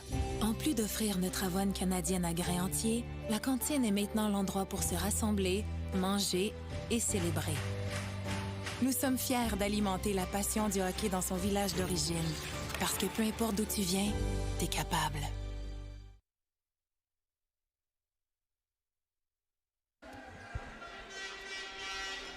We welcome you back to beautiful Langley, British Columbia, where volleyball has been the focus this weekend, not just here, but also across the country, because it'll be Trinity Western and UBC going for national glory on the men's volleyball side. Meantime, the women's match, well, that's going to be happening tomorrow, and CBC Sports is the home of University Sports in Canada. Catch the gold medal game of the 2026 U Sports Women's Volleyball Championship, presented by Booster Juice, Sunday night here at 9 p.m. Eastern, 6 o'clock Pacific on CBC Gem and cbcsports.ca. U Sports on CBC. Chase the glory. The pressure is on the Brock Badgers. So, Ryan, what do we say here? They've got to show up here in the fourth set. Yeah, they got to show up and just got to reset, you know, start from zero. Nice thing about volleyball, start back at 0-0. Yes, they're down a set, but you can't look at that. You got to look at the point ahead of you, 1 point at a time. Back when I used to coach with the Trinity men's team, we talked about this point match. Every point is its own individual match. You win, you lose, you go on to the next match, and you go from there. Post getting us back underway with the Brock Badgers serving first, but it's Sherbrooke scoring first. Yeah, and that's the kind of play that you don't really want to start with, because it's one of those deflating plays where the setter just sort of setter dump, kind of not even really jumping, just sort of stood there, set it over, not really defense wasn't really ready. Here we see on the replay. Yeah, those are the ones that kind of kill that momentum you're trying to create. Filion back to serve, setter in the back row. Filion with 31 assists on the night, but there you go. It's the Brock Badgers with a quick side out.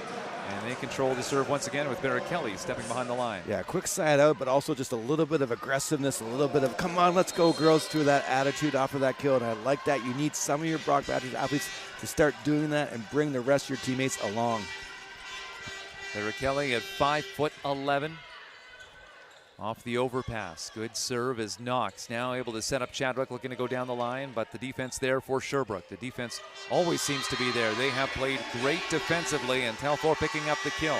Yeah, difference there, guys, on that play of the defense. Sherbrooke moving their feet to the ball. Brock, unfortunately, just kind of collapsing early, not getting their feet. At least take 1 or 2 positive steps so you can get to that ball. Here we see on the replay, just tipped over and just, having to collapse. Not reading early and not moving quickly. Dubray, good pace on the serve. Chadwick, first to handle it and third. Sharp angle, and she will score as that launches over to row 1 here at the LEC. Wow, great shot from Chadwick, just rotating away with pace. You know, that's a really hard shot to hit. Hey, Trinity, that sharp cross court, that ball is definitely going to go in either way. For sure, and I love seeing that, from her in this previous set. She was going for that hard cross shot, not necessarily the sharp cross, so it was getting dug time after time. So I love her bringing a different angle. Off of the tuck serve. It's the Badgers going to work, and the kill coming from Charlotte Ross, her 6th kill on the night. Yeah, I think, again, Brock's going to have to find some more middle volume, especially in transition like we just saw. Find some different solutions to score, because right now kind of the outside game hasn't really been working for them. Madison Tuck with 4 service errors, no aces. Gets this one across. Fillon. Over to the left side. Miranda, all kinds of pace going down the line. Last touch by Brock. One of her best swings of the night. Yeah, pace, touch, and in. Great swing. Just a really snappy shoulder snap down the line. And, kind of how we talk about, fast arm swings, hard arm swings. That one's super snappy and hard. Both those combinations, very deadly. Stevanovic rotates to the back row. Gets this serve off. Faust, not a clean touch on the first one. Fillon over to the pin. Miranda going off the block to score for Sherbrooke. And it's the Verrior up by 1. Yeah, very up by 1. Doing a much better job offensively. We saw that carry through from last set. The end of that set hitting .333 compared to 7%, 3%. Obviously not what they're used to playing, but a big jump in that third set. They're starting off the same way here in the fourth. Knox over to Chadwick. She goes down the line and finds an opening with Dubray diving over to her right, but Chadwick picked the perfect place. Yeah, 12 kills now for Chadwick. And again, 26, sorry, I'm reading the wrong team. 6, that was her 7th kill. 28 attempts. She's leading the Brock Badgers with that 28 attempts. Tuck with 23. Chadwick is just going to send that one out of play after a shimmy in the back row there from Dubray. Good dance move, and hey, it paid off. Looks like the passers of Sherbrooke were a little too confident that it was going out, but it honestly landed a little bit closer than I think they all expected. Knox passes this over to Faust. All kinds of pace into that one. Going hard off the block. She did not fear the block. Yeah, and that's the shots that Faust is going to hard. She hits the ball quite hard and off the block away, or high line seam over. Maybe you have a bit of space in the seam, but there doesn't seem to be a ton of seam right now in that Sherbrooke block. Off of the Ross serve. Ross diving forward, and she's going to head off here as libero will come back onto the court. Point for Sherbrooke. Yeah, and I hope we see a replay of that one, because to me that was a really great dub. Here we go. Back, she was up. So the nice thing about it, she was up with 2, and then at the very last minute went for that 1 and called a light bulb dump. It's like you're twisting a light bulb, turning that wrist and back. Often setters give that away way too early. And Brittany Miranda will be done serving for now with a quick side out by Sherbrooke, and we are tied at 6. Yeah, obviously the Brock coaching staff made that adjustment, or kind of noticed, hey, we need to find our middles a little bit more here. They've had success. We need to find them a bit more through this beginning of this fourth and crucial set. Knox, the setter in the back row. There's the tip over. Knox, middle run by Kelly. Vaillancourt, good dig.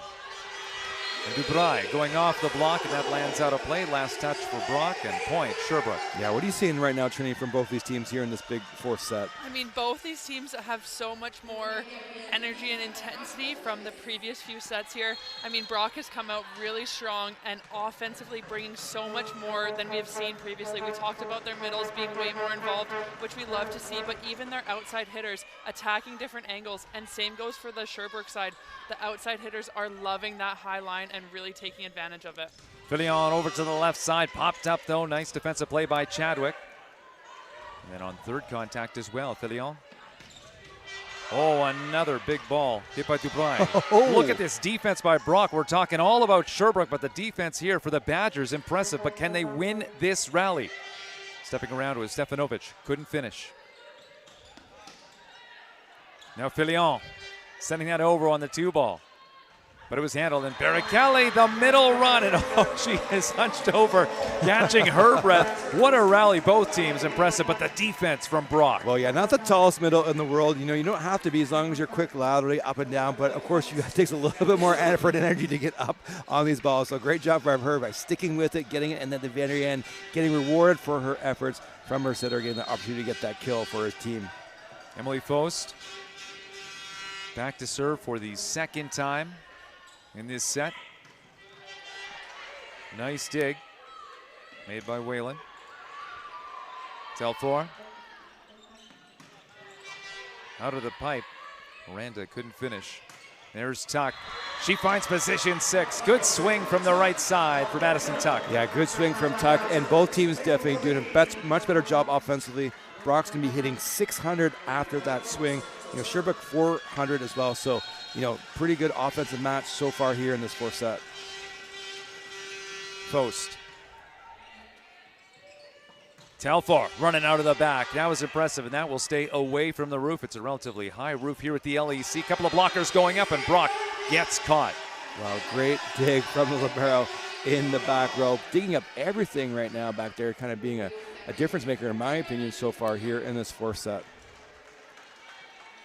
Filion in the back row for Sherbrooke as they go back to the top of their order for serving. Diving forward was Faust. Barrichelli. Aggressive middle run. Tuck. Hard off the block there. Whether it was going out or not, Tuck able to score the point for Brock. Yeah, I love Tuck. I mean, just anytime you see a smooth, powerful lefty on that right side, it's just so fun to watch. You don't see it that often. When you do, it's just like, especially with Tucks, look at that swing, elbow back, arm a little bit low, ripping through it. So fun to watch.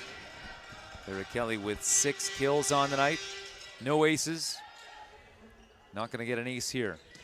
Couple of blockers up. Faust digs the ball. Chadwick. Good pacing of that, and that drops in.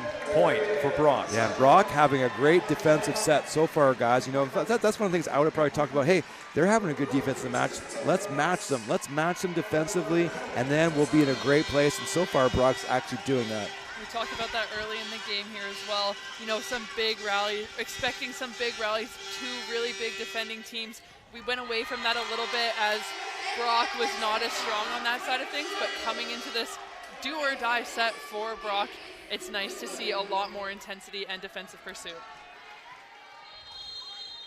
Stepping behind the service line is Beatrice Dubreuil, the outside hitter for Sherbrooke. Her team down by 1.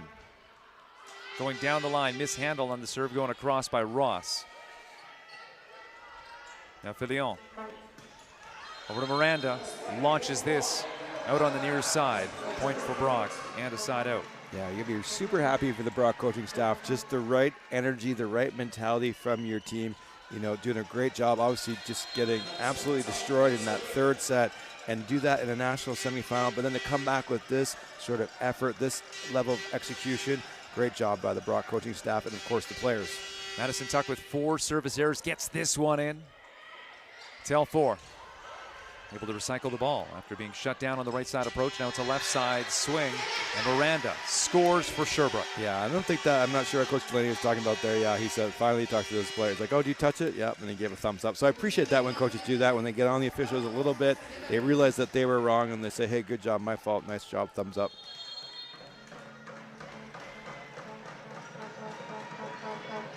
Middle to serve, Stefanovic.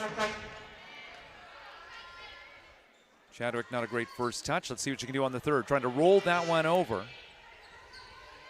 Now puts more pace into it on the second time and gets that through to score. Yeah, Chadwick's made such a great adjustment, guys, this set. You know, maybe I think it started through halfway through last set. Of course, the rest of the team didn't have a great great set, but she's done a really good job of mixing up her shots, mixing up her angles, mixing up even her line of approach, and giving those, not giving as much information away to the Sherbrooke defenders. Chadwick leads her team in kills with 10. Almost picked up an ace. Knox. Stepping around is Ross. Vaillancourt, good defensive play to keep the ball alive. And here's the third contact by Telford. Hits it back to position 6, which was handled by Chadwick. And Faust going down the line. Nicely done by Faust out of the left side. Yeah, again, just another great example of how Brock has made this change. Hey, Trinity just making some better decisions, mixing it up, not just kind of being one track minded, but finding different solutions to the problems they're facing. Just all around improvement from the previous sets. Even on the out of system attacking, everything's getting a little bit more crisp. The digs are turning into actual digs rather than just ups. So it's really great to see them come out with such a difference in their play from the previous sets. Well, we talked about it a little earlier on. It'll be quite the battle. Trinity Western and UBC. It's always quite the battle. Trinity probably could talk all about that, but we're talking men's volleyball specifically. UBC Sports is the home of University Sports in Canada, and you can catch the gold medal match of the 2026 BioSteel U Sports Men's Volleyball Championship Sunday at 6 p.m. Eastern. Right here on CBC Gem and CBCSports.ca. U Sports on CBC. Chase the glory. And I was talking to the coaches, of course, on Media Day, and Doug Reimer, the whole coach of UBC Women's Volleyball, I was asking him, who's the biggest rival? And he said, it is Trinity Western. But Trinity, who would be number 2? Oh, that's such a good question.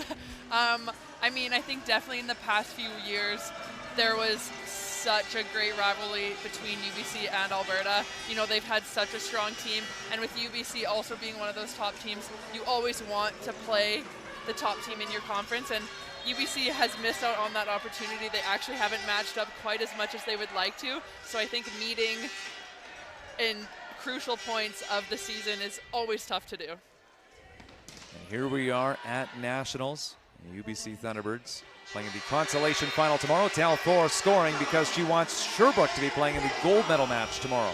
Of course, Tim, you might know or remember, but those two teams on the men's side have met before in the national finals at McMaster in Ontario. UBC capturing that title. I think that's the only time they met at the national stage, and Trinity's had a lot more success on the men's side nationally, but UBC making a push for the #1 team most of the year. Filion going with the double. Right back onto the Sherbrooke side. Filion couldn't get over on the 2-ball. Back set, stepping around is Ross. She's able to work that one through. Knox. Faust. Oh, good power. Hoping for a touch, and it's going to be a Sherbrooke point. I just think she hit the ball too hard, guys, to be honest, for the unless it was a super obvious touch. I just really love that set. High and inside, and I love how Faust went for it. Obviously at this stage of the game, but oh my goodness, those are one of those talks we talked about earlier before. Can we have a radar gun on some of these attacks from these players? Knox able to track that one down, and Faust is going to be tight to the net. Couple of blockers going up, back onto the Brock side. Here's Knox taking it aggressively. Sherbrooke trying to tie this one. Great delivery by Miranda, scores, and we are tied at 13 in the 4th set. Yeah, she's doing a great job, Miranda. 37 total attempts, leading the way for the Vert or and hitting 270, guys. 15 kills, 5 errors, 37 attempts. Great job. Telford as Sherbrooke has gone on a run. The block going up once again, and they continue this momentum. Meunier with the block for Sherbrooke in the middle. Yeah, I think that's not a great run, or at least a great set selection. The ball was pushed to the left side of the court. You're running that 60. All the blockers on that side, 2 blockers on the 61. Difficult situation to put your middle in. 4-point run since that timeout was taken, and Faust is going to be off the mark. 5 straight points. Yeah, and of course, as this match kind of goes on, and especially if there's a lead that we're starting to see now create, Brock is the one who's going to feel that pressure because they're the one that's down by that one set. So if you're Sherbrooke, you just got to stay within yourself, kind of get a point at a time. Obviously, you can have a little bit of a lead, but when it gets down to it again, I think Brock's the one who's going to feel a bit more of that pressure than Sherbrooke.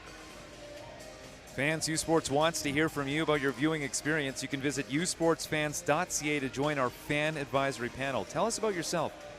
Help shape future U Sports Championship broadcasts by giving us your feedback for your chance to win U Sports prizes.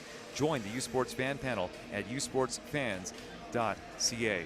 Well, Crispin sends us a note saying, hey, thanks for the broadcast. Appreciate you being up with us so late. Yeah, and even for us on the West Coast, this is late. You know, we're parents, Ryan. It's like, oh, my goodness, just kids, geez. But, hey, we're hearing from Crispin. Yeah, as Crispin says, hey, thank you. It's past midnight in Niagara, and enjoying the camera operators as well, showing the fans in the stands. And that is a beautiful thing as well because, yeah, there are some passionate Brock fans. There are certainly some passionate Verrior fans here. It is great to see these teams travel. It was loud earlier on with Trinity Western playing in that semifinal against the Alberta Pandas, but the Pandas also traveled well. So whoever wins this one, Brock or Sherbrooke, there are going to be some Pandas fans making some noise tomorrow in that gold medal match.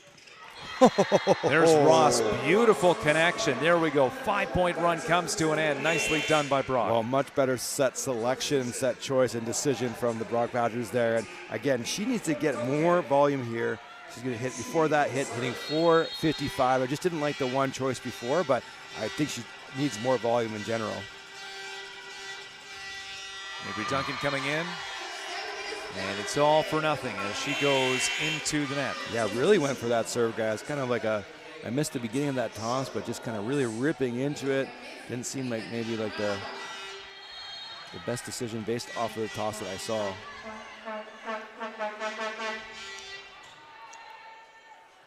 Knox tracks that one down, crashes into the score table. Not too hard, but it will be a Brock point. So Knox, that hustle, that effort, that minor collision, all worth it. Yeah, one of the few defensive mistakes we've seen from Sherbrooke here. Their blockers decide to stay down, but the defense doesn't kind of step up into the court. You see they stay back. A late decision from the blockers, and it costs them. 3 attackers at the net for Brock. With Knox running the offense from the back row. Faust able to get through. Deep tip, easily picked up.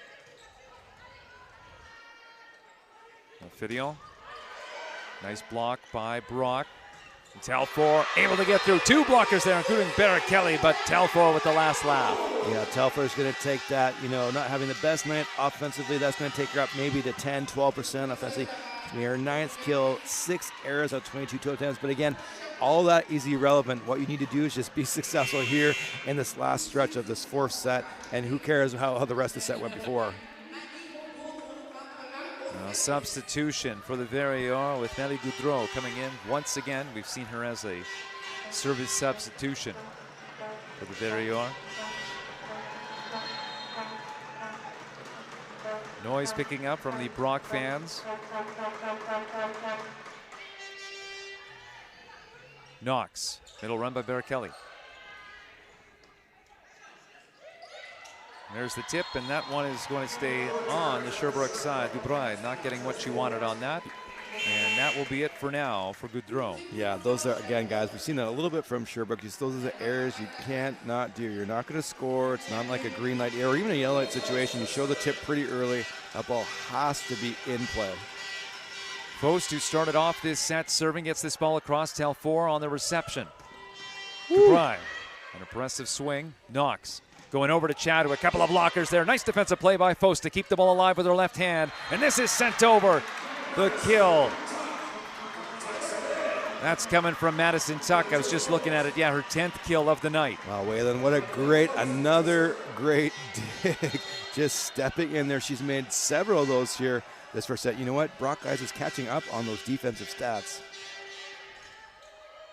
Tied at 17, Filion.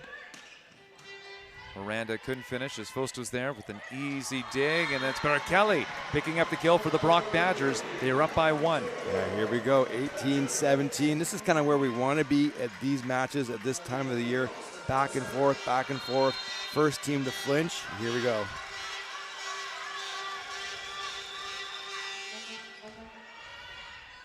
Filion. Oh, an incredible block with Barrichelli up there alongside Tuck. Yeah, Barrichelli, I think maybe also the unsung hero of this 4th set. She came in at the very beginning. Remember, lots of offensive efficiency, some big blocks, just doing the little things well. Faust. Telfor Filion, Miranda running out of the back. In system once again, Sherbrooke. Not a great ball. Getting over to the left side. That one's a good one though. Tuck coming through. The lefty scores for Brock, and the Badgers are up by 3. Yeah, a little bit of a tighter set, but again, when you're a lefty out there, you can kind of handle those situations a little bit better. Brock doing such a good job here. We see that movement with their feet. Remember earlier they were kind of getting stuck in their feet. They're moving, they're flowing, they're feeling it right now. Tuck does such a great job taking advantage of those tighter sets. You know, you would think you would have 4 hands up against you, but she does so well getting high and above and hitting those angles. 6-point run by Brock, and here we go. Sherbrooke using a second and final timeout. Now, they did respond well after that first timeout. That was at 10-13. Sherbrooke was able to go on a run and gain the lead, but here they trail by 4. Could we be head to a 5th and final set? Yeah, and Brock hitting 500. Sherbrooke hitting 31%, 316. You know, so both teams pretty efficient, but, you know, the big difference is Brock has matched, you know, Sherbrooke's defense on the defensive side of the ball. They're moving well. They're making good decisions offensively. They're being aggressive, but smart aggression, not just kind of hitting blindly away, and they're putting some bit more pressure with their serve. They had a ton of service errors heading into this 4th set. They kind of negated that a little bit, and that's kind of why we see this 4-point spread. You know, when Dave sends us a note talking about tomorrow, he's saying, hey, wouldn't it be nice to see a big offense versus big defense? And he's cheering for Sherbrooke, just to make that completely clear. But wouldn't that be something? Because you talk about Abby Guzin. She's the player of the year. The offense for Alberta, even Ronnie Dixon, I mean, they just have such a talented team. And the defense that we've seen for Sherbrooke. But, hey, Ryan, you pointed it out. Brock is showing up with defense as well this set. Yeah, this set especially. Supposed to get us back underway through that second and final Sherbrooke timeout, and the server is iced. Sherbrooke within 3. What can they do? The offense will be run from the back row with Filion stepping back. Yeah, let's see. I mean, you got Tuck and Chadwick out there. You know, for me, I'm probably going to go back to Tuck, maybe run a push on the middle or 31, get your middle around and create a bit more of that space. Filion going to Faust. There's Tuck. Oh, an excellent hit. Vaillancourt catching a piece of it, and she's got a lot of those on the digs, but not this time. Excellent connection. Yeah, we don't have the stats per set for, you know, the individuals, but I think Tuck's having a much better set here in this 4th and crucial set. Well, the previous serve by Barrett Kelly went out the back. Let's see what she can do here. Off speed. Right back onto the Brock side, and it was tipped right back over. Good presence by Charlotte Ross, standing at 6'2". Yeah, the Sherbrooke staff kind of hoping for an over, but I think that ball was coming over the net. I don't think the Sherbrooke was making a play on that ball, so good call by the officials. Barrett Kelly again. After back-to-back points for Brock, drawing closer and closer to that magic number 25 to take the set. Of course, win by 2. Telford, great connection from the left side, one of her best swings. Yeah, her best swing, a little bit of flair, a little bit of pop, a little bit of speed, a little bit of everything there from Telfer. They're going to need her in these crucial moments. She's still in that front row. Sherbrooke facing a 4-point deficit, a deep serve receive. As Dubray launches the ball across. Tuck, big block, you could hear it all the way up, 25 rows here. 3 contacts. Vaillancourt gets that between the aerials. Knox over to the right side. Tuck, an impressive swing, but Sherbrooke able to make something. Decent attack on it. Now Knox over to the left side. Chadwick, that goes off the block. Filion, Telford waits and tips. Good vertical and good choice. Well, I think that she may have been fortunate for there. I think she was a little bit early on her approach. She was a little bit on her way down and had to slow down. And in the end, I think that actually paid off for her. Here we see on this replay going up a little bit early. Oh, you know what? No, it's just a great time by her. Good choice, good decision, good execution. Beatrice Dubray getting us back underway, sending that to Faust.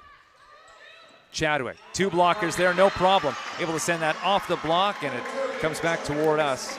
Nicely done, taking on 2 blockers. Yeah, Chadwick's 41st attempt, guys. Lots of volume from her. That's going to bump her up near 200. She's doing a great job here for the Brock Badgers in this must-win 4th set.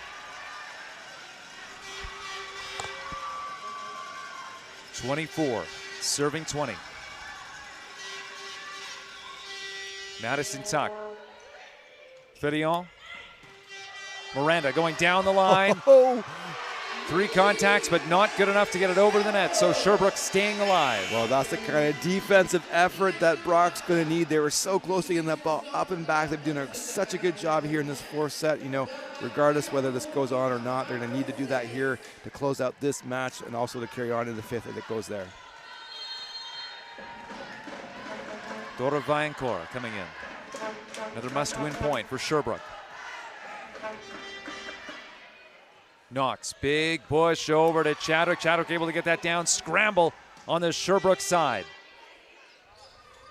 Now Brock going to offense, and Chadwick able to score. Drops that down, and it's last touch off of Sherbrooke. So there you go. We are headed to a 5th and deciding set. Why not? The winner will be going on to the gold medal match tomorrow to take on the Alberta Pandas.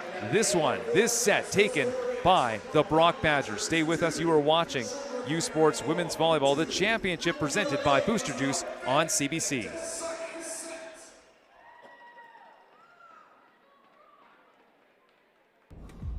You don't just fuel your body, you fuel your drive.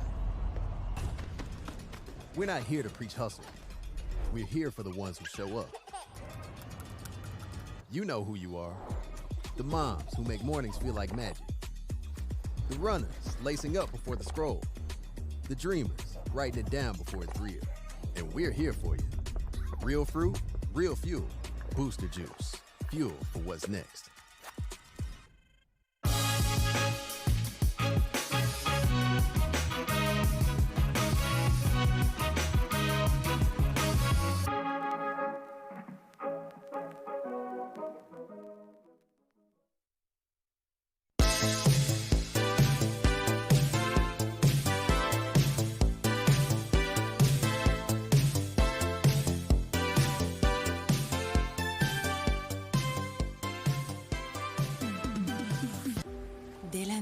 Territoire du Nord-Ouest, le berceau du hockey.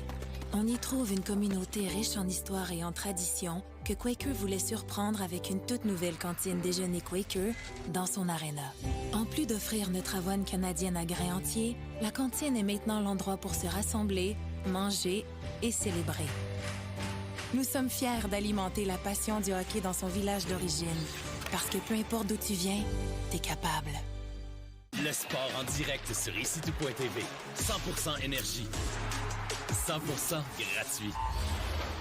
Votre meilleur plan de match pour voir des performances exceptionnelles sur l'appareil de votre choix. C'est icitout.tv. Hey U Sports fans, check out shop.usports.ca for this week's promotional item from the Nike Team Collection. Visitez le shop.usport.ca pour en profiter de la promotion de la semaine de la collection Nike Team.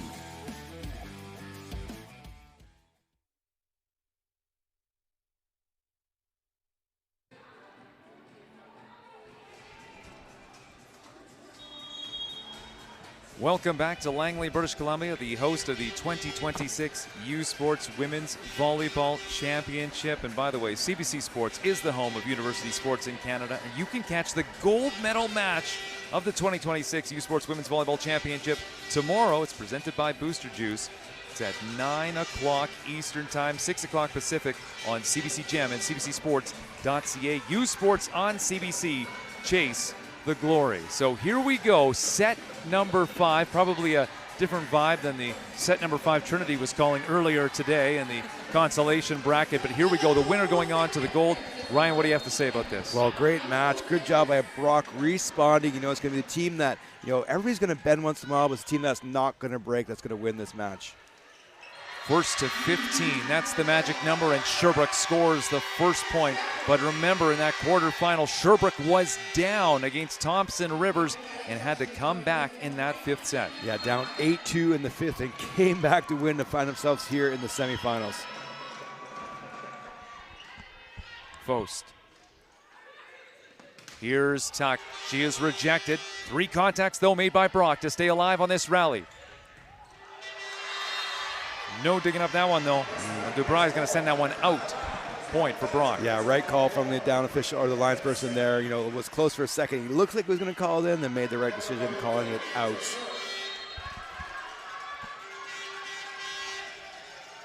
Here's Barrett Kelly, the first to serve for Brock. Fillion's going to be tight to the net. Still stays off. Then it gets that over to Meunier. Now Meunier, who's in the middle, trying to put up this block, and she does. Back onto the Brock side. Knox going to Chadwick. Chadwick, good pace on that. Drops that before Vaillancourt. Well, Chadwick having a great second half of this match, guys. Starting off where she left off in that fourth set, finding different angles, different tempos, different, even just slight variations in her approach and her arm swings. She's definitely found a way to reset herself. The first 2 sets definitely weren't going her way offensively, but she made those adjustments and is really thriving in this late match. Here's Meunier.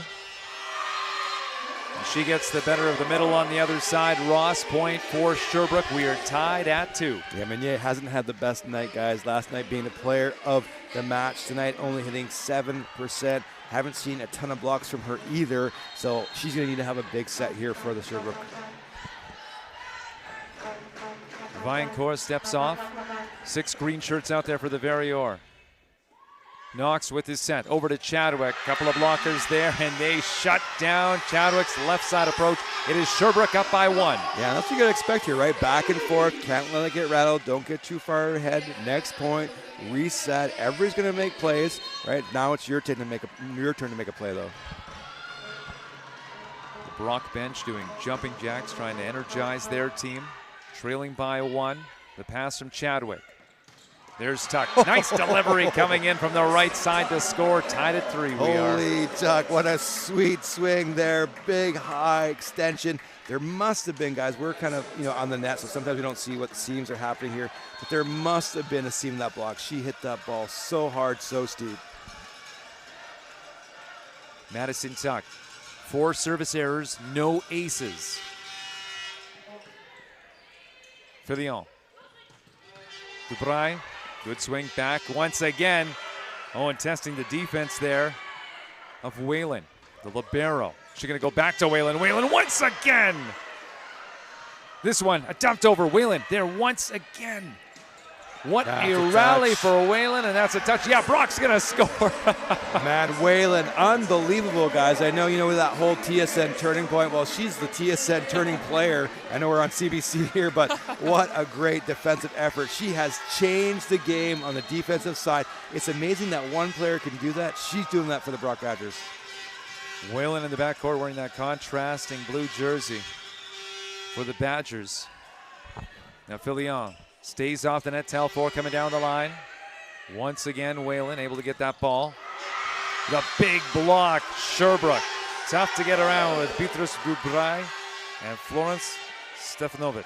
Yeah, that's okay. That happens. Now it's your turn. It's your turn now to go score. You got to expect side out ball, our turn, their turn, our turn, their turn. And you got to go to the very end, first to flinch. Fillion running the offense from the back row. Knox, push over to Chadwick. Chadwick going down the line, and it will be a Brock point as the teams exchange points early on. Yeah, another great swing from Chadwick. A little bit of crossbody, down line seam. Again, getting around here we see it from behind. Same angle we have, but again, what a swing. Velocity, high line. She's doing such a great job making herself available, transitioning quick, and in system or out of system, she's putting herself in the best position to get those big kills. Vaillancourt, right side swing. Dubray picks up the kill. We are tied at 5. Yeah, and we were talking during the break, guys. We haven't seen a ton of these matches that have been so tight, so close, with both teams playing really high quality of volleyball. So far here in this 5th set, we're seeing it, and I'm loving it. Thank you so much for staying up with us live on CBC. This all presented by Booster Juice. Knox staying off the net, stepping around is Ross, and she scores. Now we're seeing the offense start to turn up. We were talking so much about the defense earlier on. Yeah, and the offense, did turn up a little bit more for the Brock Badgers that last set. But yeah, the side-out ball. This is what volleyball is supposed to look like at this level.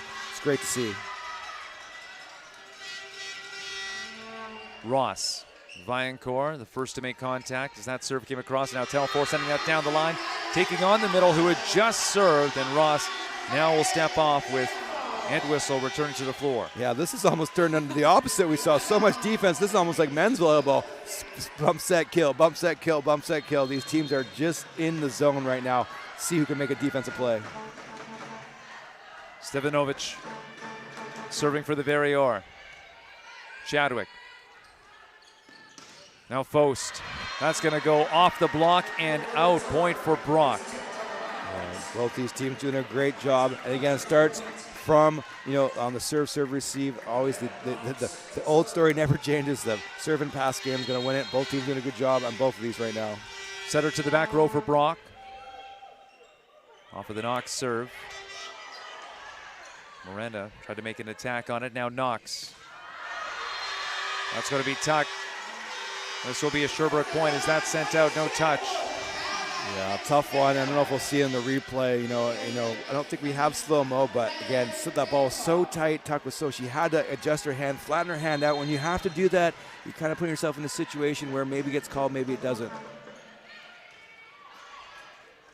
Knox. That's going to go down the line. Telfor's going to watch that. Yes.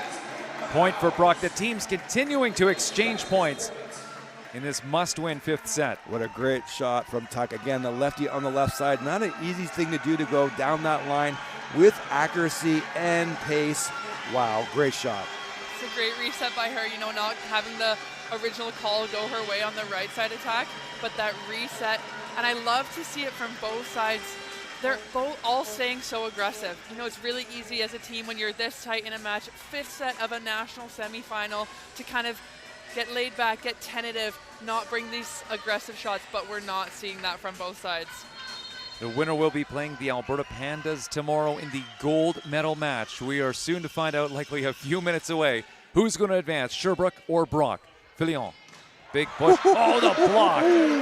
Barrichelli and a screaming Madison Tuck, excited on the Brock side. It's the Badgers up by 2. Well, again, Barrichelli and Libero Whalen, just, your Libero and your middle, I think, that last set, I think they did such a good job of kind of getting their team energized, making the digs to keep them all up and alive, score some points and some blocks and kills. And of course, they're not going to be the ones that are going to win it in the end, just the way the nature of volleyball. You're going to have those, rely on your outsides. But man, have they set the stage and the tone for that Brock Badgers team.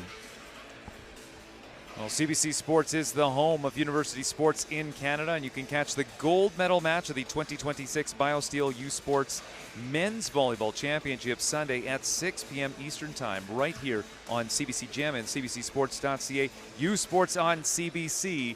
Chase the glory. Well, here we are, almost done day number 2, going into day 3, Championship Sunday.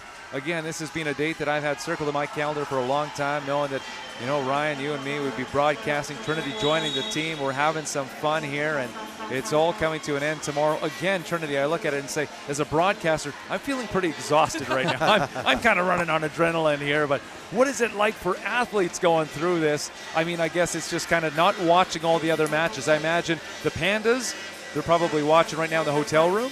For sure.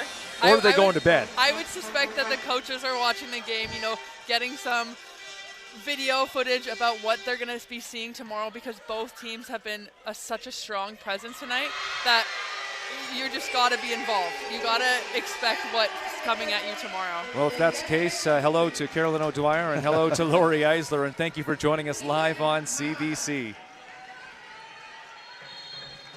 And also, hi, Mike. Mike Lang. I'll give a shout out to Mike, fellow coaching, Volleyball Alberta coaching development. Knox with one hand gets it over to Barrichelli. Here comes Telfor. Heavy ball taken by the setter. Now Sherbrooke in system. Viacar rejected. It's the Brock Badgers now up by 2 points. First to 15, win by 2. Man, she's doing such a good job of closing loudly, but also putting her hands in the right space at the right time. Here we go on the replay. There it is. You don't have to be the biggest, but you got to be the best with your hands at the right time in the right line of the attacker's attack. Barrichelli.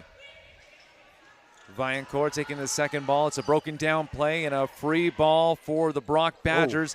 But that wasn't a good-looking one, as Dubray able to capitalize on that. Yeah, that was a weird set. I don't know if I'll see the replay of that, but kind of chose to me to elect to kind of do something a little bit different here.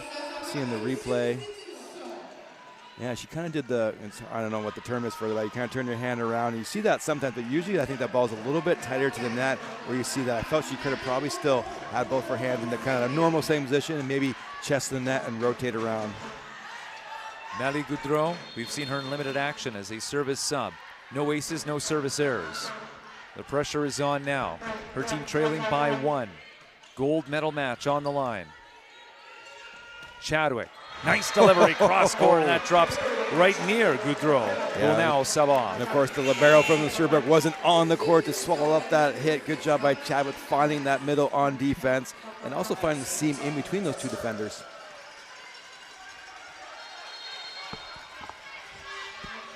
Madison Tuck to serve for Brock. Her team up by 2. Fillion. Tal 4. All kinds of vertical, jumping from beyond that 3-meter line. An impressive play to put Sherbrooke within 1. I know we're not sponsored by McDonald's, but I'm loving it, guys. This is amazing, and I'm also now hungry all of a sudden. Now that you've reminded me. This is Fillion now going to the back row with Sherbrooke. Now down by 1. And an ace! We are tied. It's 11-all. If you're watching in Montreal, put on the coffee right now. I mean, I don't know how long this is going to go, but thank you so much for staying up with us. How is this going to finish? Wow, this is so exciting, guys. I'm so glad we actually got to this 5th set. Fillion. Here's Knox. Stepping around, that's Ross with the delivery. The middle coming over to the right side to connect. It's now a 12-11 lead for Brock. Both teams side out. We don't have the side out percentage. We have hitting efficiency, obviously, but not necessarily side out percentage. I'd be really curious. Both teams really doing a good job right now on that side of the game. This is Darian Chadwick. Puts a little bit of spin on that serve. Tal 4. Oh! Good pace going down the line. Another impressive swing. This has been a great 5th set when it comes to her offense. Well, this is one of the most epic sets I've ever seen here at the Langley events. They're just back and forth. Such good volleyball. Both teams just all around. You know, they're not letting the ball hit the floor, but they're staying so aggressive with their offensive attack. Off the Dubray float serve. Ross couldn't finish. Ross going up once again. Vaillancourt takes it shallow. Now here's Tal 4. This time she didn't put pace into it, but it's a great decision. Wow, and that's a great decision. That's kind of the first, a good tip I thought from Sherbrooke, but the first sort of ball that we've seen kind of score that maybe could have been brought up. But again, you got to mix up. You can't just go fastball, curveball, slider, change up, mix it up. Great job from the Sherbrooke right side. Well, Dave sent us a note saying, hey, victory will belong to who's the least timid. Dig in. And you know what? We have seen, what an exciting 5th set. What an exciting way to finish off another long day of volleyball. And, hey, if you love volleyball, I get it. Trinity's been on the broadcast for the first match, the second match, the third match, the 4th match. Ryan and I are slackers. We've only done the final 2. But, my goodness, this has been so enjoyable. Just thank you to everyone who was putting on this tournament here at the Langley Event Center, of course, with Trinity Western University. It is always fun doing the national championships, and it's the first time that I've actually done it for the home school. I flew out to the University of Alberta in 2019 to do play-by-play. I went to UBC, which can also feel like flying out because it's so much traffic. But anyway, in 2023, went to do that. And here, now at Trinity Western, this is, again, one of the highlights to my career, doing play-by-play for volleyball. So thank you so much for joining us at home and staying up to watch this one. The winner is going to the gold medal match. And right now, it is 13 serving 12. Sherbrooke with the lead. Knox. Over to the left side. Fos is rejected. And here we go. It is match point. And part of that block is Tal 4, who has been a big story in the 5th set. Yeah, and to be honest, guys, I was thinking with this, I don't know if I actually liked that timeout, that last one before, only because your team had been siding out so much, and now you call it timeout, and you kind of make them think about the moment a little bit more. I probably would have let them go for 1 and then called this timeout because they were in such good side-out rhythm. and you kind of break that a little bit when you call that timeout for your team. But, of course, who am I? I'm here and they're there, now I'm there. So, but great job. And, again, I think it's going to be the first to flinch. The first to flinch. Right now we're seeing the Badgers being the ones that are flinching. And Trinity, I want to get your perspective on this. Just imagine that you're inside the huddle right now for Brock. You've got this chance of going to the gold medal match, and are you feeling the pressure? Are you blocking it out? Are you seeing any of the green and gold in the stands? What's going on? I think there's a little bit of both, but I can imagine that the Badgers are not worried too much about what's happening on the other side of the court and worrying about what they can bring to Sherbrooke here. They've been their passing has been successful so far, so I wouldn't be putting too much stress on that. I'd be focusing about, can we get that attack? Can we make Sherbrooke work really hard for this point? And can we put ourselves in a good position to keep the game going? Dubreuil, we are back underway. It's a must-win point for the Brock Badgers, and they're going to get it. Ross from the right side scores. They needed it, and they got it. Wow, loving that. What a great run and great swing, not being timid at all there. Great job by the Brock Badgers. Obviously need a stop here. Who is Sherbrooke going to go to? Charlotte Ross to serve. So she will be playing defense as a middle and sends this one out. The Verrier will be going for gold on Sunday against the Alberta Pandas, winning in 5 sets in this semifinal against the Brock Badgers. Oh, that's just so bad to end that way. Both teams playing such great volleyball. You just feel for that. You want to make, you want to lose or win on your own effort. But of course, if you're Sherbrooke, you're happy to take any win. But wow, what a fantastic set. Unbelievable from both teams. I think we all need to catch our breath after that one. My goodness. Credit to Brock, though. What a terrible way, as you said, to end on a missed serve. But did they come to play? And that 5th set, I think that was, we can probably all agree, the best set that we saw so far this weekend. For sure. Yeah, for sure. I think the best set I've seen maybe all season, to be honest with you, Tim. Yeah. That was just back and forth. Unbelievable side-out efficiency, effort, energy, execution, all the things you want to see as a volleyball fan, as a volleyball coach, as a volleyball player. Just so great and grateful to be a part of. And not even just the final set, right? The whole match. There was so much going on, and we talked about earlier in this 4th set even, and the 5th set, that the beginning of this match, we were so focused on the defense. There was so much happening around the defense. And then there was some flip that switched, and everybody was way more aggressive, and it was turned into an offensive game. Let's talk about the players of the match, because we're going to be getting to that in just a few moments as the teams shake hands. And I can imagine some emotion down there for Brock coming so close. And Sherbrooke, definitely some emotion as they will be playing for gold tomorrow against a team that also wears green and gold. Brian, I'm going to throw it to you. Let's start with Brock. Who stands out for you playing for the Badgers? Yeah, Ross had a great match. Unfortunate with that last serve, but 11 kills, 2 errors, 20 attempts, hitting .450. Did such a great job. And I thought, I don't know if she'll get it because she kind of came in a little bit later in this match, but Waylon Libero just did such a great job of kind of adding that defensive spark they needed to have to match Sherbrooke to be in that position. And unfortunately, they didn't see it all the way through, but at least they got there, turned things around, and had a chance to win that 5th and final set. As the Verrier celebrate, I'm just noticing Paul Tremblay, not part of that, probably. I don't want to hurt myself. Exactly. He's a little more chill. But let's talk about the Verrier. Just who stands out for you wearing the green and gold? Yeah, lots of players, but I think, Telford had a great night, 16 kills, 6 errors, 34 attempts, 294. But Miranda, hitting a little bit less efficient, 17 kills, 6 errors, 46 attempts, 239, but she had 18 digs, guys, 18 digs. So to me, I'm going to probably go to Miranda. So we've got our picks, and we'll see how it goes as we were just moments away from the player of the match. And by the way, following this, I believe Sophie Carpentier will be catching up with whoever the player of the match is on the Sherbrooke side. So stick around for that. And also, Sophie, of course, speaking French and English. So we will bring you that in just a few moments. And we've got, meantime, the match set. Green and gold versus green and gold. Pandas. Yeah. It's offense versus defense. David sent us the message earlier on saying, hey, I'd love to see this showdown. Yeah. So what's stronger? What's bigger? What's better? Offense or defense? What's going to happen tomorrow in the gold medal match? Well, defense doesn't score points, but it puts you in a position to score more points, and it can frustrate you if you frustrate your opponent, like we saw again tonight against the Brock Badgers. But, Alberta, no defensive slouches of their own.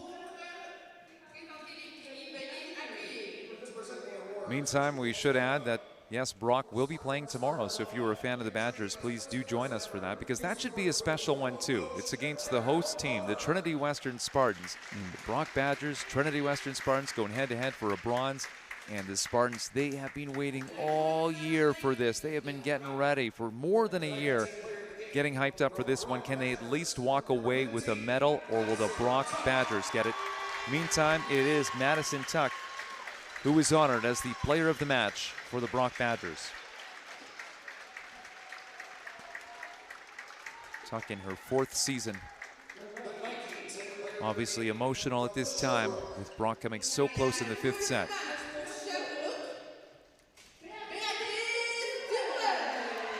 Beatrice Dubray is named as the player of the match for Sherbrooke. High fives all around on that side. And Dubray finishing with 14 kills. Couple of aces. 5 digs. So there you go, and pretty soon Sophie Carpentier, yes, will be catching up with Dubray. We again thank you so much for joining us, and if you have any feedback on this broadcast, you can send us a note, usportschampionship@gmail.com. Meantime, get excited, get hyped, get some rest first. Get some rest. I think all 3 of us here, the whole broadcast, we all need some rest after this weekend of volleyball. But we are going to be back with you tomorrow for the bronze medal match and the gold medal match. And also there's the consolation final as well. And the UBC Thunderbirds will be playing in that against the St. Mary's Huskies. It is another full day of volleyball here at the LEC. And just before we sign off, any parting thoughts, Ryan? Oh, just a great match. I mean, it was such a great night to end such a long day. And, you know, super stoked. I almost want to go back and just watch that volleyball and even maybe stat it myself to see some of those kind of numbers we don't get to see here. But, wow, so enjoyable to watch. Obviously, heartbreaking if you're a Brock Badger fan.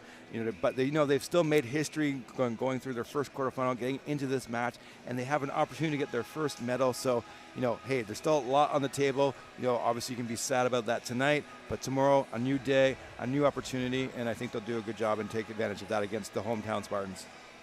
And it's got to go 5-set as well, because you look at Sherbrooke, right? What happened in the quarterfinals? What happened in the semifinals? So it's just going to be the story. We're going to be here a long time. And you know what? Again, just wondering if we're getting close to throwing to Sophie Carpentier. Yeah, I think she is getting ready, so we're going to throw it down to Sophie Carpentier interviewing Dubray.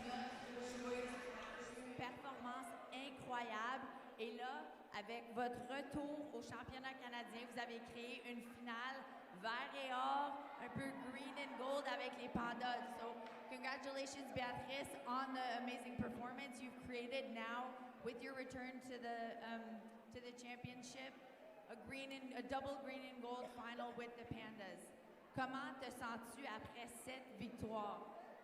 Je dirais que les mots me manquent en ce moment. C'est sûr que c'était notre objectif depuis le début de se rendre en finale, avoir une médaille, de donner une belle performance puis de la visibilité au Québec.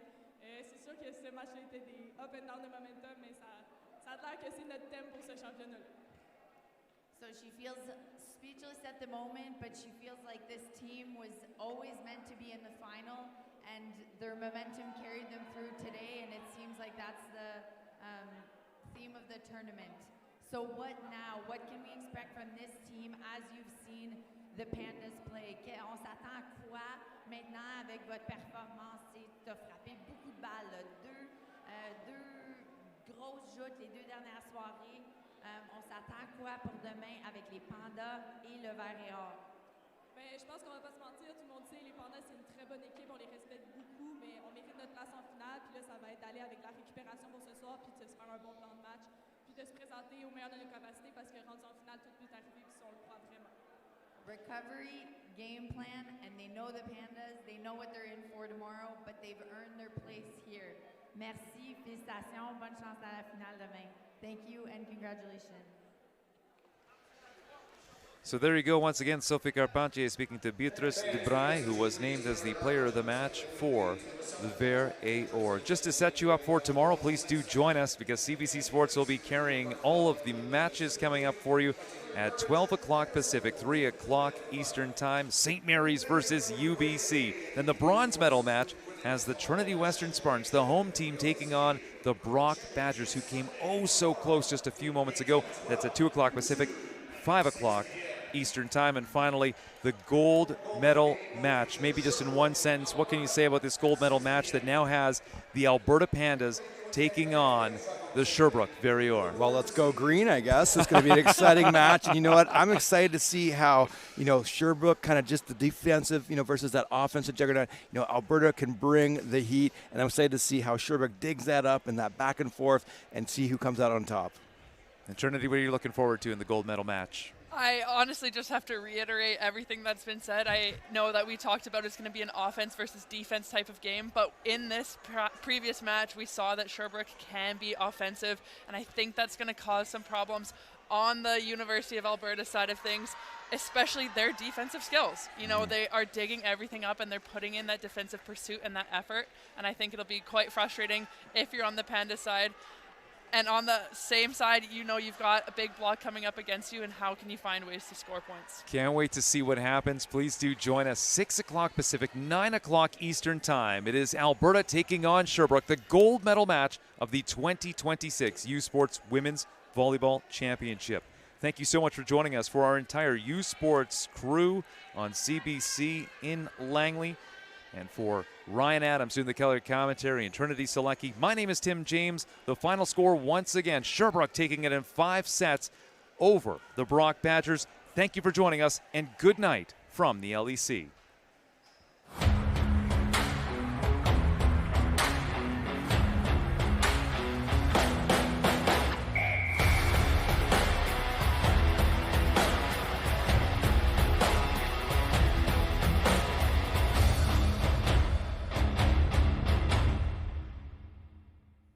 U Sports on CBC, presented by U Sport à Radio-Canada, une présentation du gouvernement du Canada, the Government of Canada.